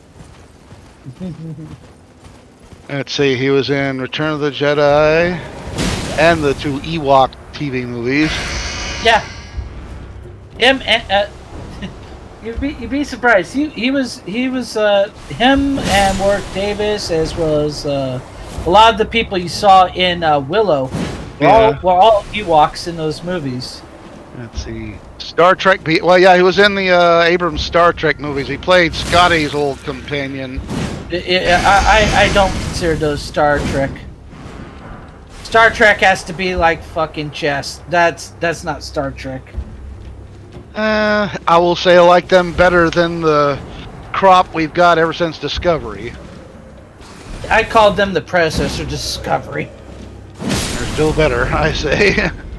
True. I mean, Discovery just made a worse version of that shit. But it's like, stop giving J.J. Abrams money to make movies. That fucker is bad at making movies. Let's see. I mean, I think they were perfectly good movies if they had been named something else and not named Star Trek. Like, if you shave all the serial numbers off and just make it its own thing, would have been pretty good. Some of the guys' versions of the characters did pretty well. I mean, Carl Urban was great as McCoy. He was the only one who did good as the character. I liked Scotty. Yeah, I liked Simon Pegg's version of Scotty. Honestly, like everybody felt like everybody except for Kirk was great. Chris obviously was not trying to do a direct Shatner impersonation, which was good. I don't know about that. No, here's the thing. The only one who was doing good was the guy who was doing McCoy, because at least he was portraying the character. Yeah. As opposed to everybody else who felt like they were doing a caricature of every character. I don't know. I think Chekhov was doing it pretty in the third one, I'd say him and struggling hard to be Chekhov. Him and Zachary Quinto in the third one really had that McCoy Spock dynamic down. Oh, actually, yeah, Zachary Quinto was a very good Spock. Of course, it was also weird for me because I'm used to him being a superpowered serial killer. So. Did you ever see that ad? It was a car ad, and it had Zachary and Leonard Nimoy in it.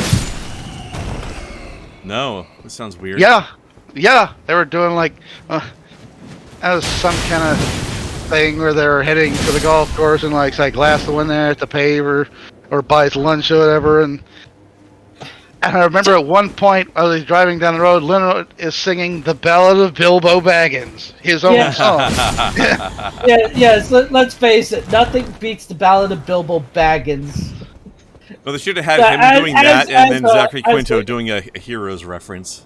As a highlight for everything that Leonard Nimoy did, it's like nothing beats the Ballad of Bilbo Baggins. Let's face it.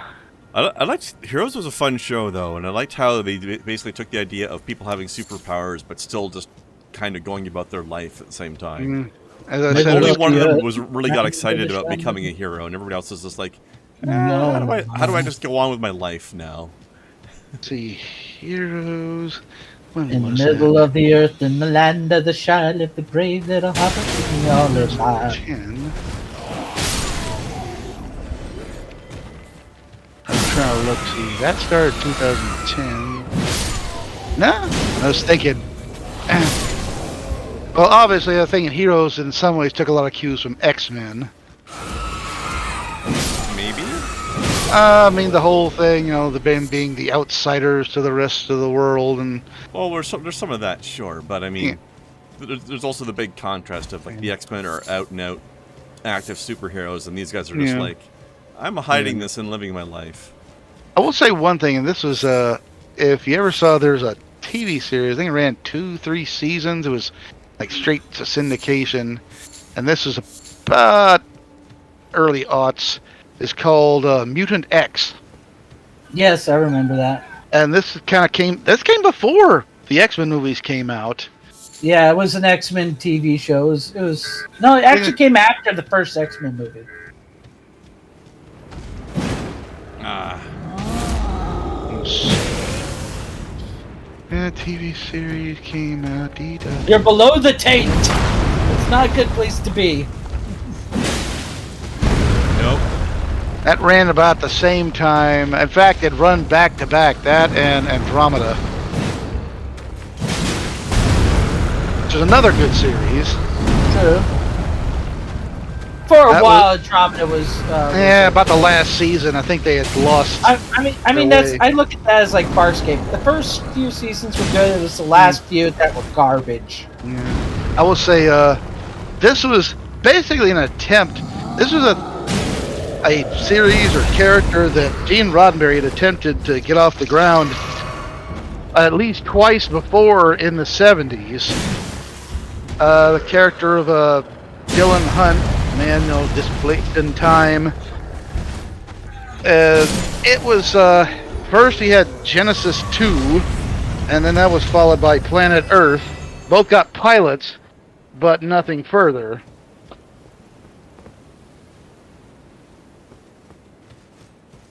Of course, Genesis 2 is my favorite for the little jab at the TV censors, what they had done to one of the episodes of Star Trek years before.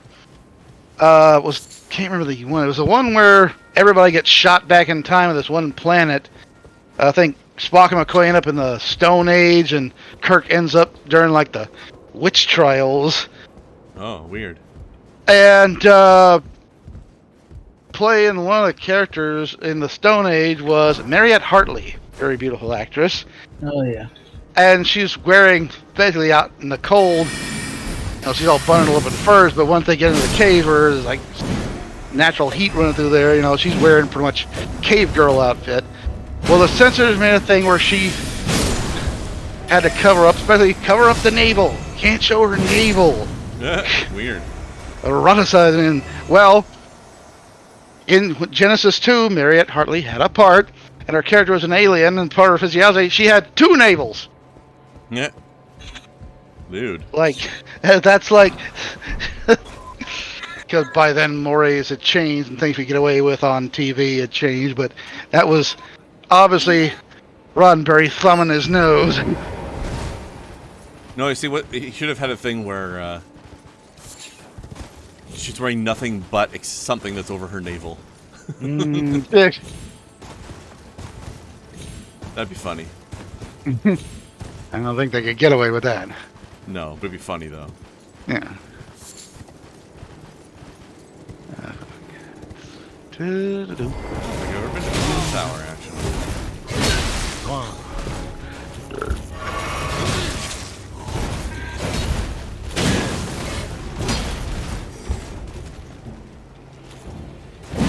I really wish they would remove stunning in games. When you have to play against another player, because then you just have groups that just stun lock you. Yeah. It needs to be completely removed. As well as gearing. When you're fighting another person, remove gear. Make them have to play with talent. I was watching the thing. I was watching the guys play this one game. It's called West Hunt. and you can play the character be the lawmen or outlaws, and outlaws have to do a set series of tasks, of crimes to commit, and if they get all, whereas the lawmen have to go around and basically shoot the outlaws.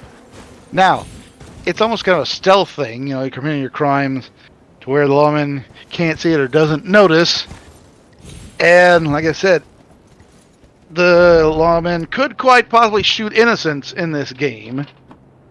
Mm-hmm. Shoot who he thinks is an outlaw and gets the wrong person. But it's an interesting setup. Of course, watching the goons play it makes it even funnier because of their antics. All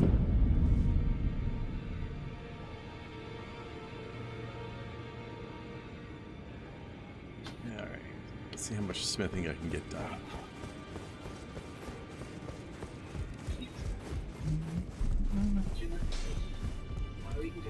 Well, where have you been hiding? I took you for dead. So it's all lay out your arms then. What's this other one there? There's another game that's almost sort of like that. It's called Deceive Inc. And you're playing like opposing spies trying to pull off some caper before the others can, and without getting caught. Yeah, that one's new, isn't it? Yeah.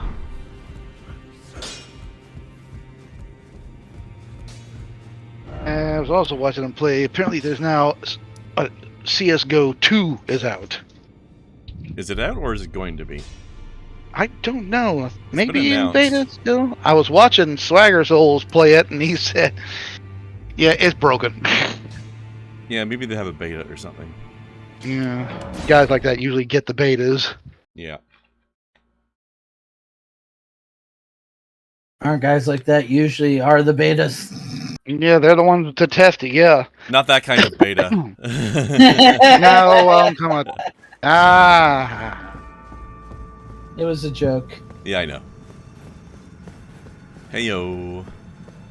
Was it in poor taste? Who knows? Was it funny? Hell yes. The best jokes are in poor taste. That's what's fun about them.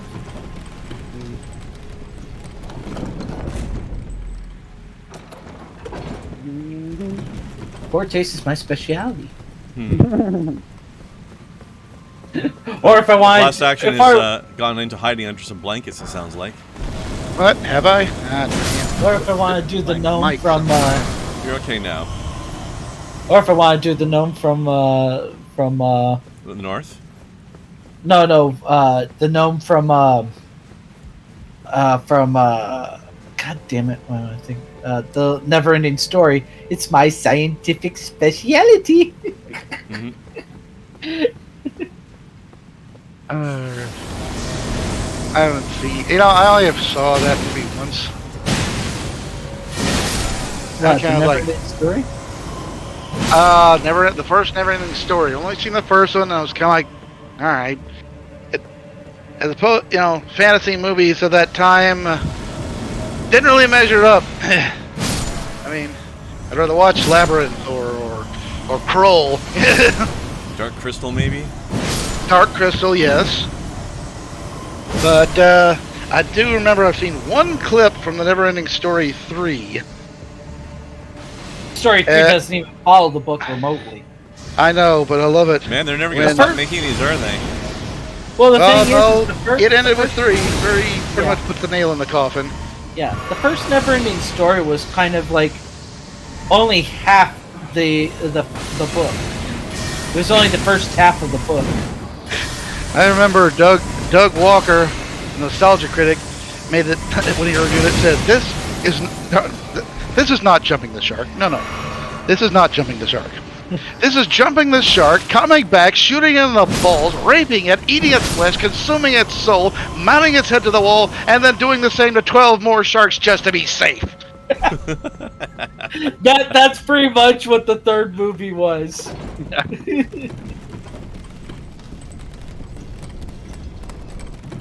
Then plus the main guy commits suicide. Yeah, the actor they had played Bastion in the third. No. I'm thinking the one who played Bastion in the second movie. That was the guy who committed suicide. Wow. Yeah, I remember too much dark shit. Yeah. No, the guy from the second movie who played Bastion was the guy who was the kid from Sequest. Oh yeah, him. Yeah, I remember Yeah, that. he committed suicide in the late 90s. Ouch. Yeah, I forgot what it was, but yeah, it was a big thing. It was kind of what also kind of killed Sequest because he was one of the big draws. Yeah. But yeah, it was because he committed. Yeah, he committed. I forgot what it was, but he just went bug night and committed suicide. Ouch. That's not good. Funny enough, if you ever saw the book, it's not called Fantasia, it's called Fantastica. Yeah.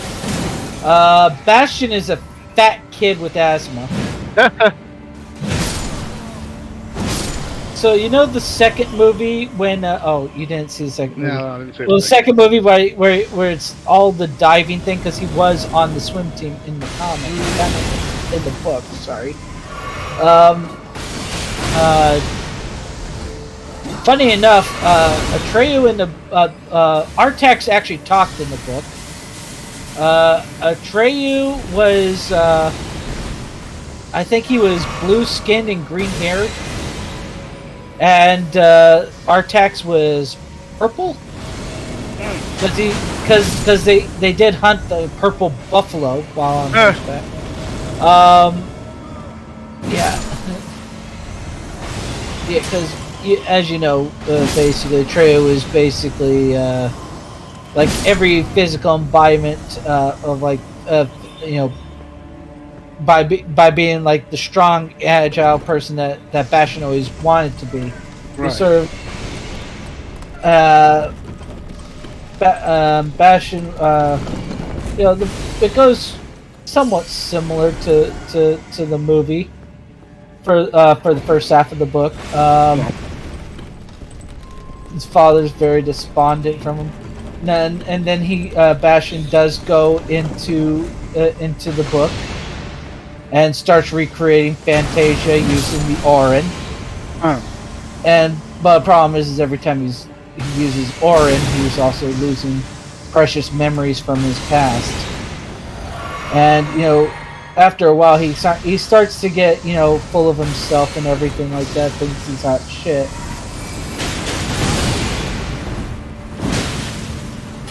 And there's a point at which he actually ends up killing Atreyu, and then having to use up a very precious memory to bring him back to life. It's like Bastion fucks up so hard in the book, and you know, he comes out a better person, more somber, and it's not a happy ending because to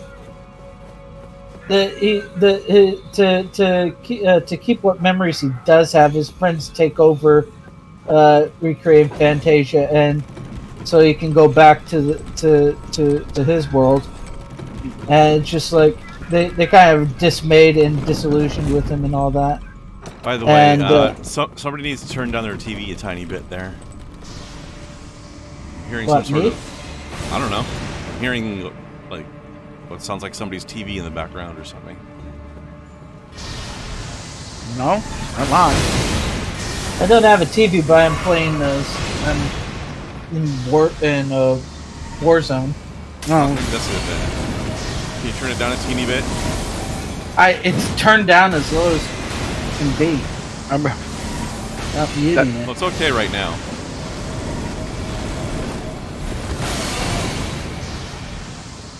But as I was saying, though, yeah, it's more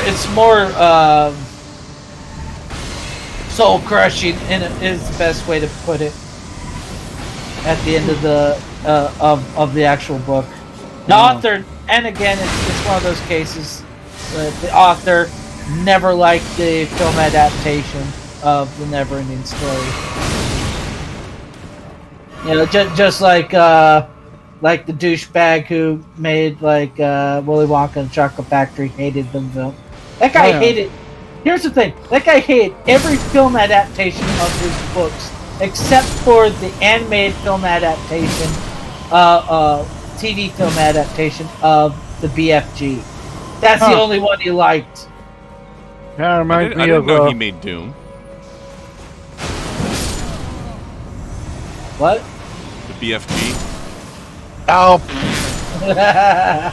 Not that BFG. The stupid one, the big friendly giant. I remember. Well, shit. Alan Moore has disowned every movie adaptation of his works. Yeah, he's kind of it. I think these authors get really full of themselves and everything a lot of the times. Now, I will give him this. I don't blame him for disowning the movie of League of Extraordinary Gentlemen. Everybody disowned that. That was the last straw for actually. Sean Connery. Yeah, that was the final straw making him quit Hollywood. But let's see. He pretty much has movie name taken off of Constantine, Watchmen, From Hell. I don't know what else they've done based on this stuff. V for Vendetta. Yeah.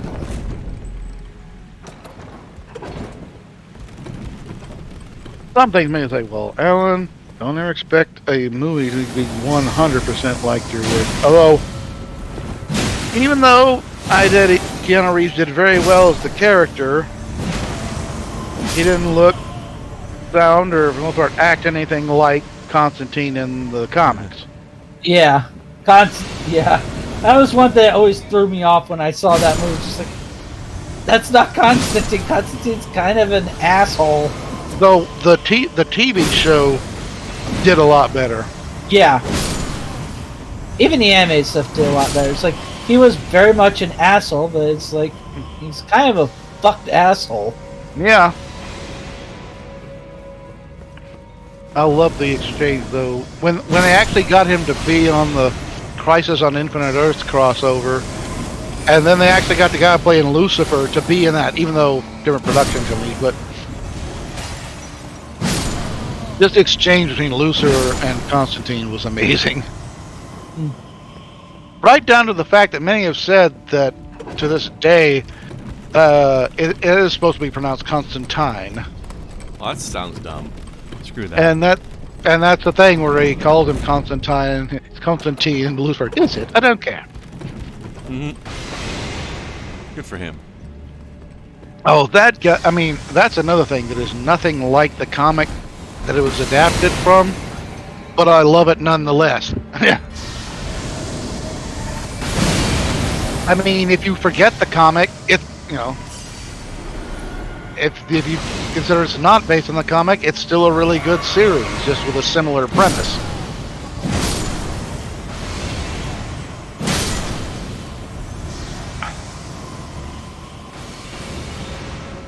Man, I hate this fucking teleporty bastard. I don't know if I can sneak up.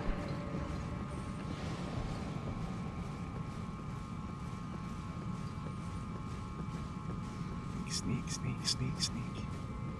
Jim the sneaky man.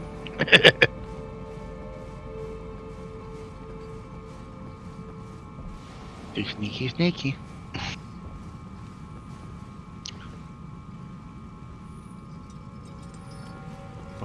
Somebody was talking about, like, now with the Super Mario Brothers movie doing well, we're gonna get other adaptations. It's like, alright.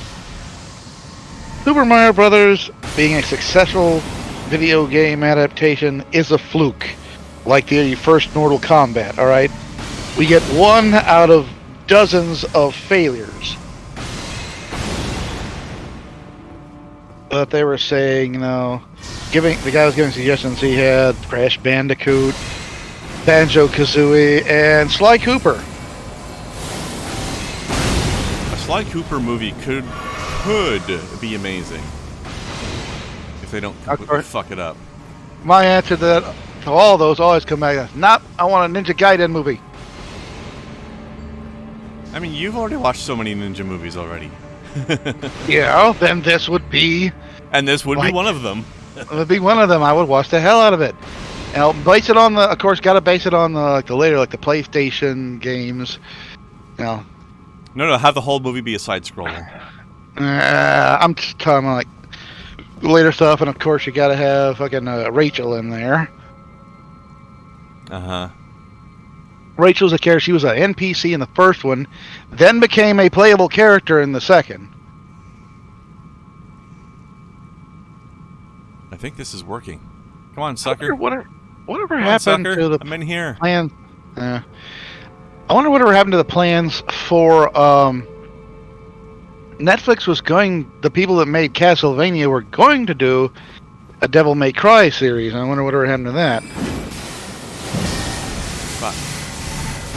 I mean, if I could entrust a franchise to anybody involved with Netflix, it would be the people who made Castlevania. Because Castlevania was great. Ah, damn it. Alright. I give up on fighting this thing. Pain in the ass. Mortis. Mortis. Have you ever watched? Have you ever been on the Good Bad Flicks stream? Never heard of it.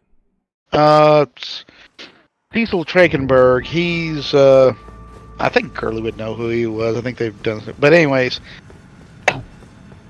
there was a game, and I still cannot remember the name of it. It was almost done in like a style reminiscent of old, almost like Apple II games. And when your character gets killed, the electronic Mortis. voice, it says Mortis. Mortis. Yeah, I know what game that is. yeah. And whenever, the thing is, when he's playing any game, whenever his character dies, he's got the sound clip right there. Mortis. Yeah, I've been watching Scary Game Squad play that. Otherwise known as Jesse Cox and Gerard the Completionist and a couple other friends. What? You know, his streams are good. He's been doing a few movie fuck. streams now. Well, I guess I don't need to go back and get my runes anymore.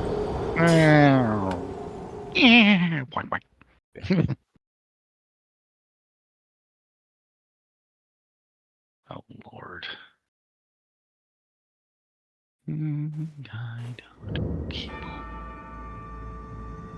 Study hall, huh? Alright. Break out the Uno cards.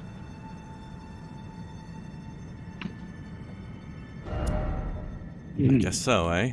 Well, Alright, what are we gonna do instead? Let's see. That was what we do in study hall. Play Uno or spades.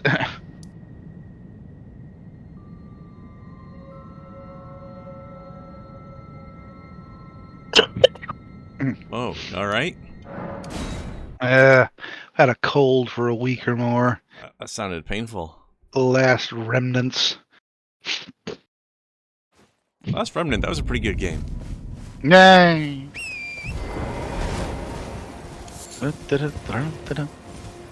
No, it wasn't actually. No, it was Remnant from the Ashes. That was a good game.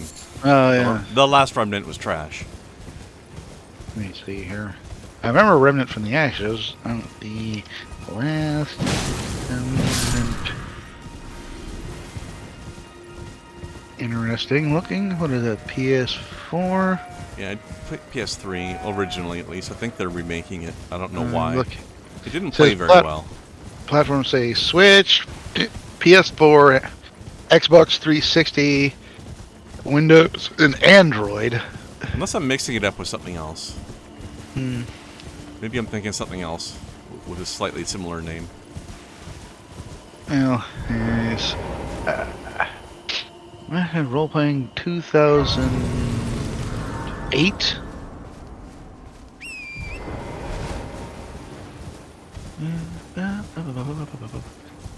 Platform Microsoft Windows, Xbox 360, remastered PS4, Switch, iOS, and Android.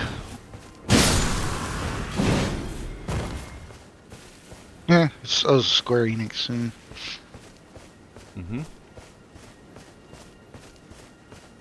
somebody was like, watching Joe Cat's series on Final Fantasy 14. I think this is the Reaper. He says I would get in a fight with a black mage. Careful though, their dad works for Square Enix.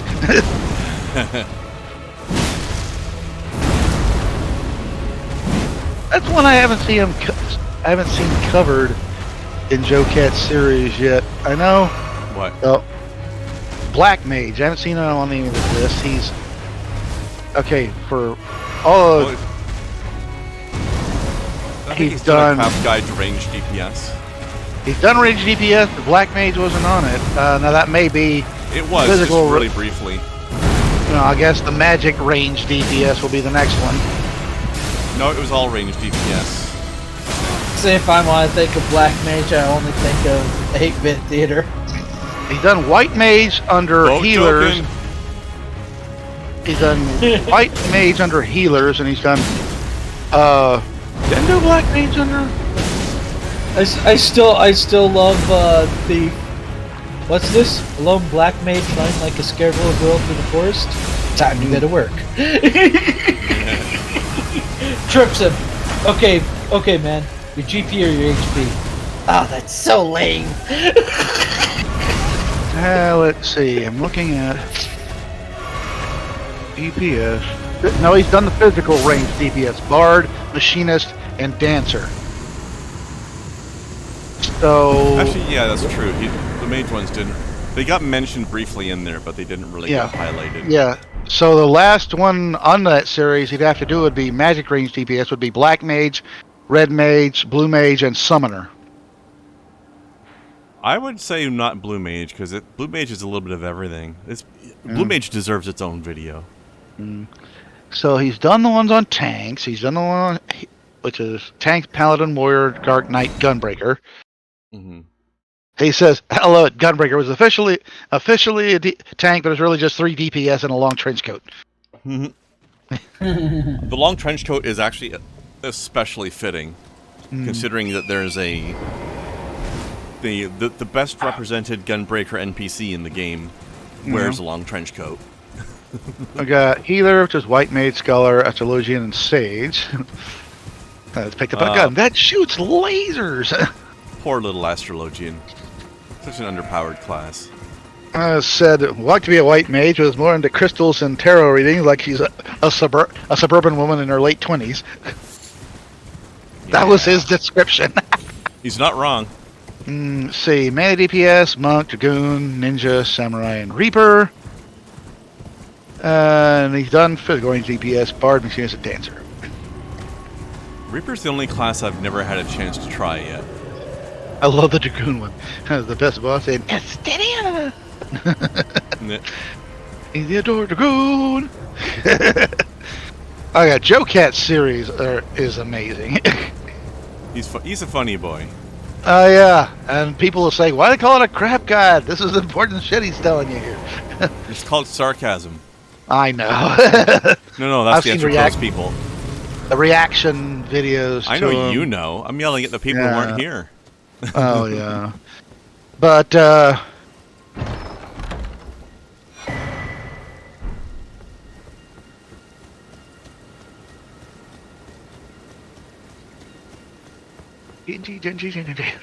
are you doing about doing like ninja?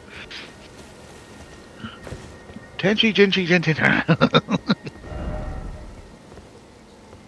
Oh, let's see. Yeah,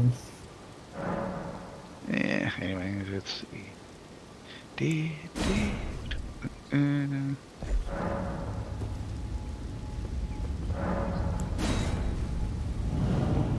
Oh. Let's see that.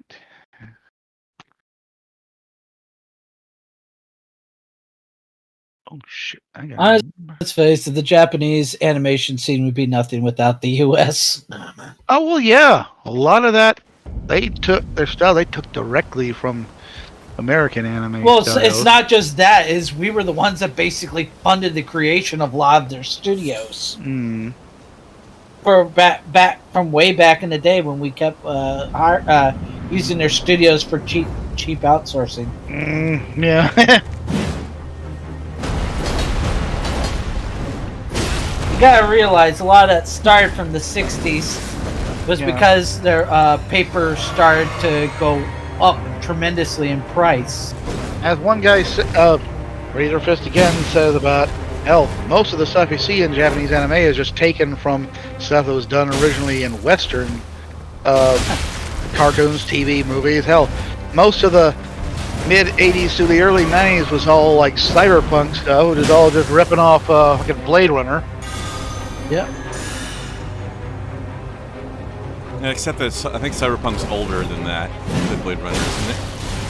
I don't know. If you really want to look at it, just look at like Isaac Asimov stuff. Yeah, the original Blade Runner movie was 82. Yeah. Look But that comes from the book. Guys, look up the Cyberpunk tabletop role-playing game, and what year did that come out? Yeah, but I'm saying it's like Cyberpunk existed long before it's like the term Cyberpunk. Right. And in fact, 88. if you want to talk about, Okay. if you want to talk about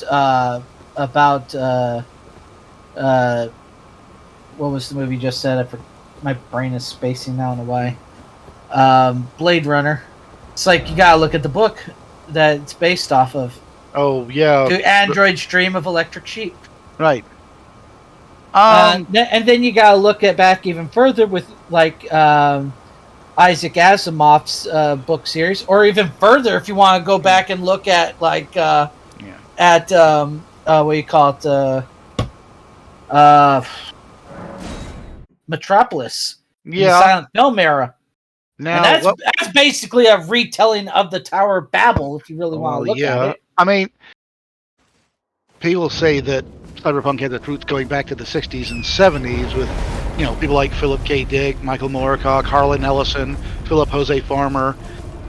Hell, comics started exploring Cyberpunk as early as, in the late 70s with fucking Judge Dredd. Now, of course, we got 82 as Blade Runner. Now, what many consider the first cyberpunk novel, Neuromancer by William Gibson, came out in 84. That was a good book. Oh, yeah. What is it? Oh, I might remember the... Shadowrun definitely ripped that book off. The series Max Headroom from the 87. Yeah, honestly, I credit a lot of it just go back to Isaac Asimov and to Metropolis if you want to look at Cyberpunk.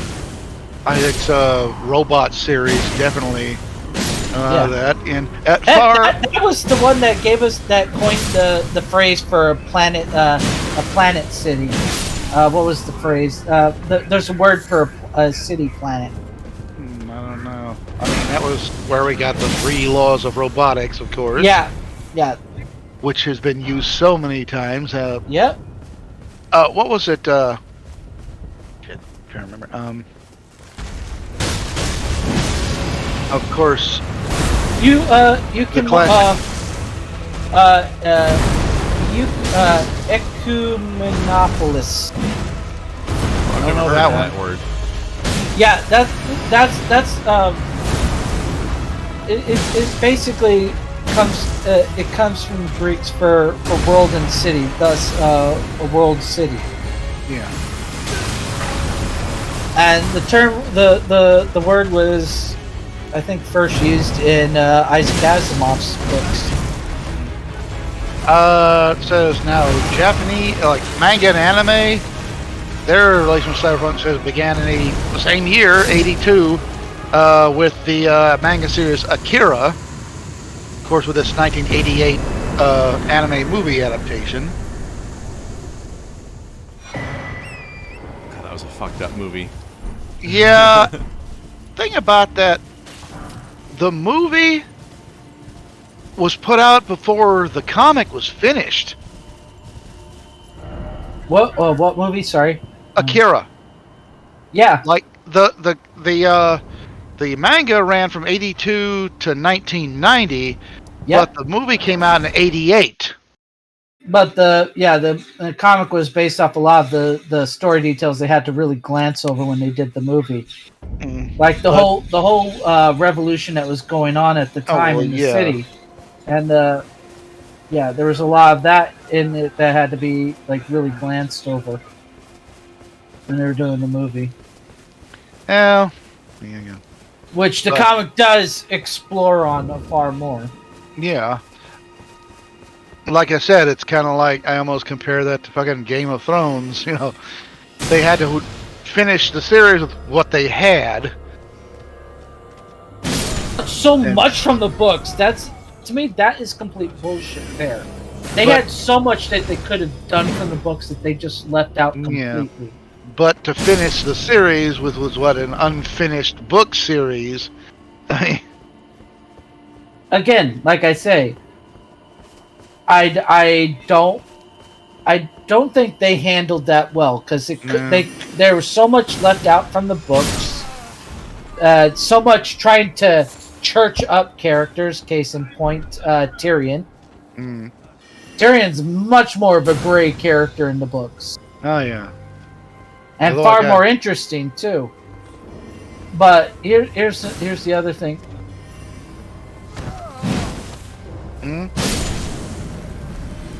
Go on. When it also comes to the books, like they could have had 8 seasons before they even got through book 5 there. And I'm not putting it all on the directors, even though a lot goes on the director's shoulder. But also, you gotta look at a good old Georgie boy for not finishing his books and being a complete fucking hypocrite and a half.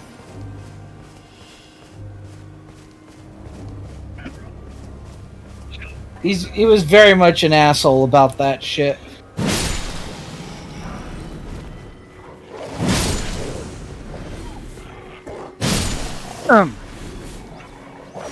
He never finished the books like he should have been. He what do you call it? Damn it! Why is it I can never select a damn word when I want to select it? Smurf. God. Smurf, yeah.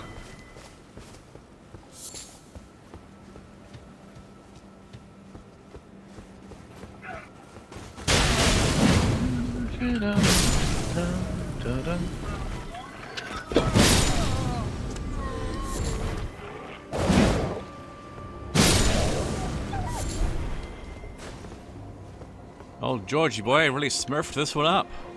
Wait, hold on.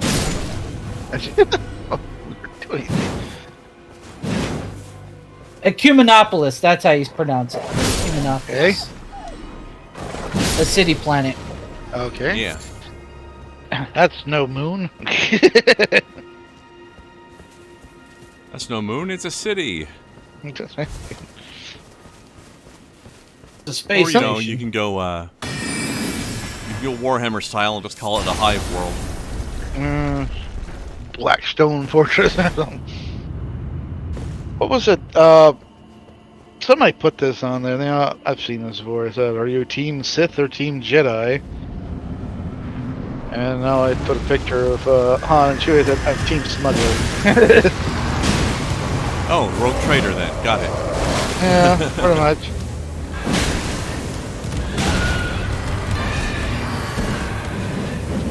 Basically, a lot I'm of the definitely crew. looking forward to that game. Some of the crew hanging out at the cantina on Mos Eisley. I was scum and villainy. Yeah. How in Mos Eisley? In a lot of places. There's your problem. Hmm? If you're going to hang out somewhere, just go to Tashi Station. It's in the middle of nowhere, but at least it's friendly. Have you ever seen the picture? Like, Mark Hamill posted a picture. He's in front of some gas station with the name spelled out Tashi, or whatever, in front of there. And he's holding up one of those little things that converts whatever European Power converter. Yeah, Yeah. He said, "I finally got it." He went to Tashi Station and picked up a power converter. Honestly, he's much more enjoyable when he's not trying to be political. Yeah. Although I will say, my favorite things are his interviews whenever he gets a chance to impersonate Harrison Ford. Yeah. When I like he it was, I like it when he's just hanging out with Tara Strong, just being silly. yeah, when he was Yeah. basically, when Empire Strikes Back and the secret was revealed to him, Yeah. and he was sworn to silence, I said, okay, can't tell, can't tell. Yeah, mainly the He main said- problem was because of And he said- David Prowse. And he said, I definitely can't tell Carrie. It was like, she cannot keep her mouth. He said, telephone, telegram, tell Carrie. How you get the... And then the movie finally happened, and he said, Harrison's like, you fucking tell me. You know, the reason for all that secrecy was mainly because David Prowse never could keep his mouth shut. Oh. Did not know Yeah, that was one of their big problems. Is David Prowse spoils a lot of shit, Yeah. and they spoiled a lot of shit, so they got really pissed at him. So there's like, they kept that hidden in the script, and the only people who knew was Steven Spielberg, the director, and then they told Mark Hamill right before they were going to Right. shoot it. And it's mainly just to keep. It's like people could keep secret. Were pretty good at keeping secrets, but David Prowse was a yappy cat, a chatty Cathy about fucking shit like that. Yeah, well, now... For those of you who don't know, David Prowse was the suit actor for Darth Vader in the original trilogy. Yep. That was a thing... Oh, God, I'm trying to remember. There's a great picture. This is obviously around the time of the first movie. Just a old publicity shot, standing in the street corner, all in their street clothes. There's Mark, Harrison, Carrie, David Prowse, Peter Mayhew, and Kenny Baker. That's an interesting looking crew. You want to know the funny thing? You always know somebody's tall, but you don't really realize how tall until they're standing up against somebody their size or bigger. There was a big publicity when the first of the sequel trilogy came out, and among the group, there's Peter Mayhew standing on one side, Gwendolyn Christie standing on the other side, and she's only standing about half a head shorter than Peter Mayhew. I was like, damn. I still guys, laugh. I think I'm gonna drop out here. I don't want to enter a whole new area when I've only got like 20 minutes left. Well, do a different game. Do a different game then. 20 minutes? No. You guys feel free to keep chatting though. I gotta go somewhere else. Oh, why? You can still keep talking with me, man. Guys, I got a thing to do. I'll talk to you at the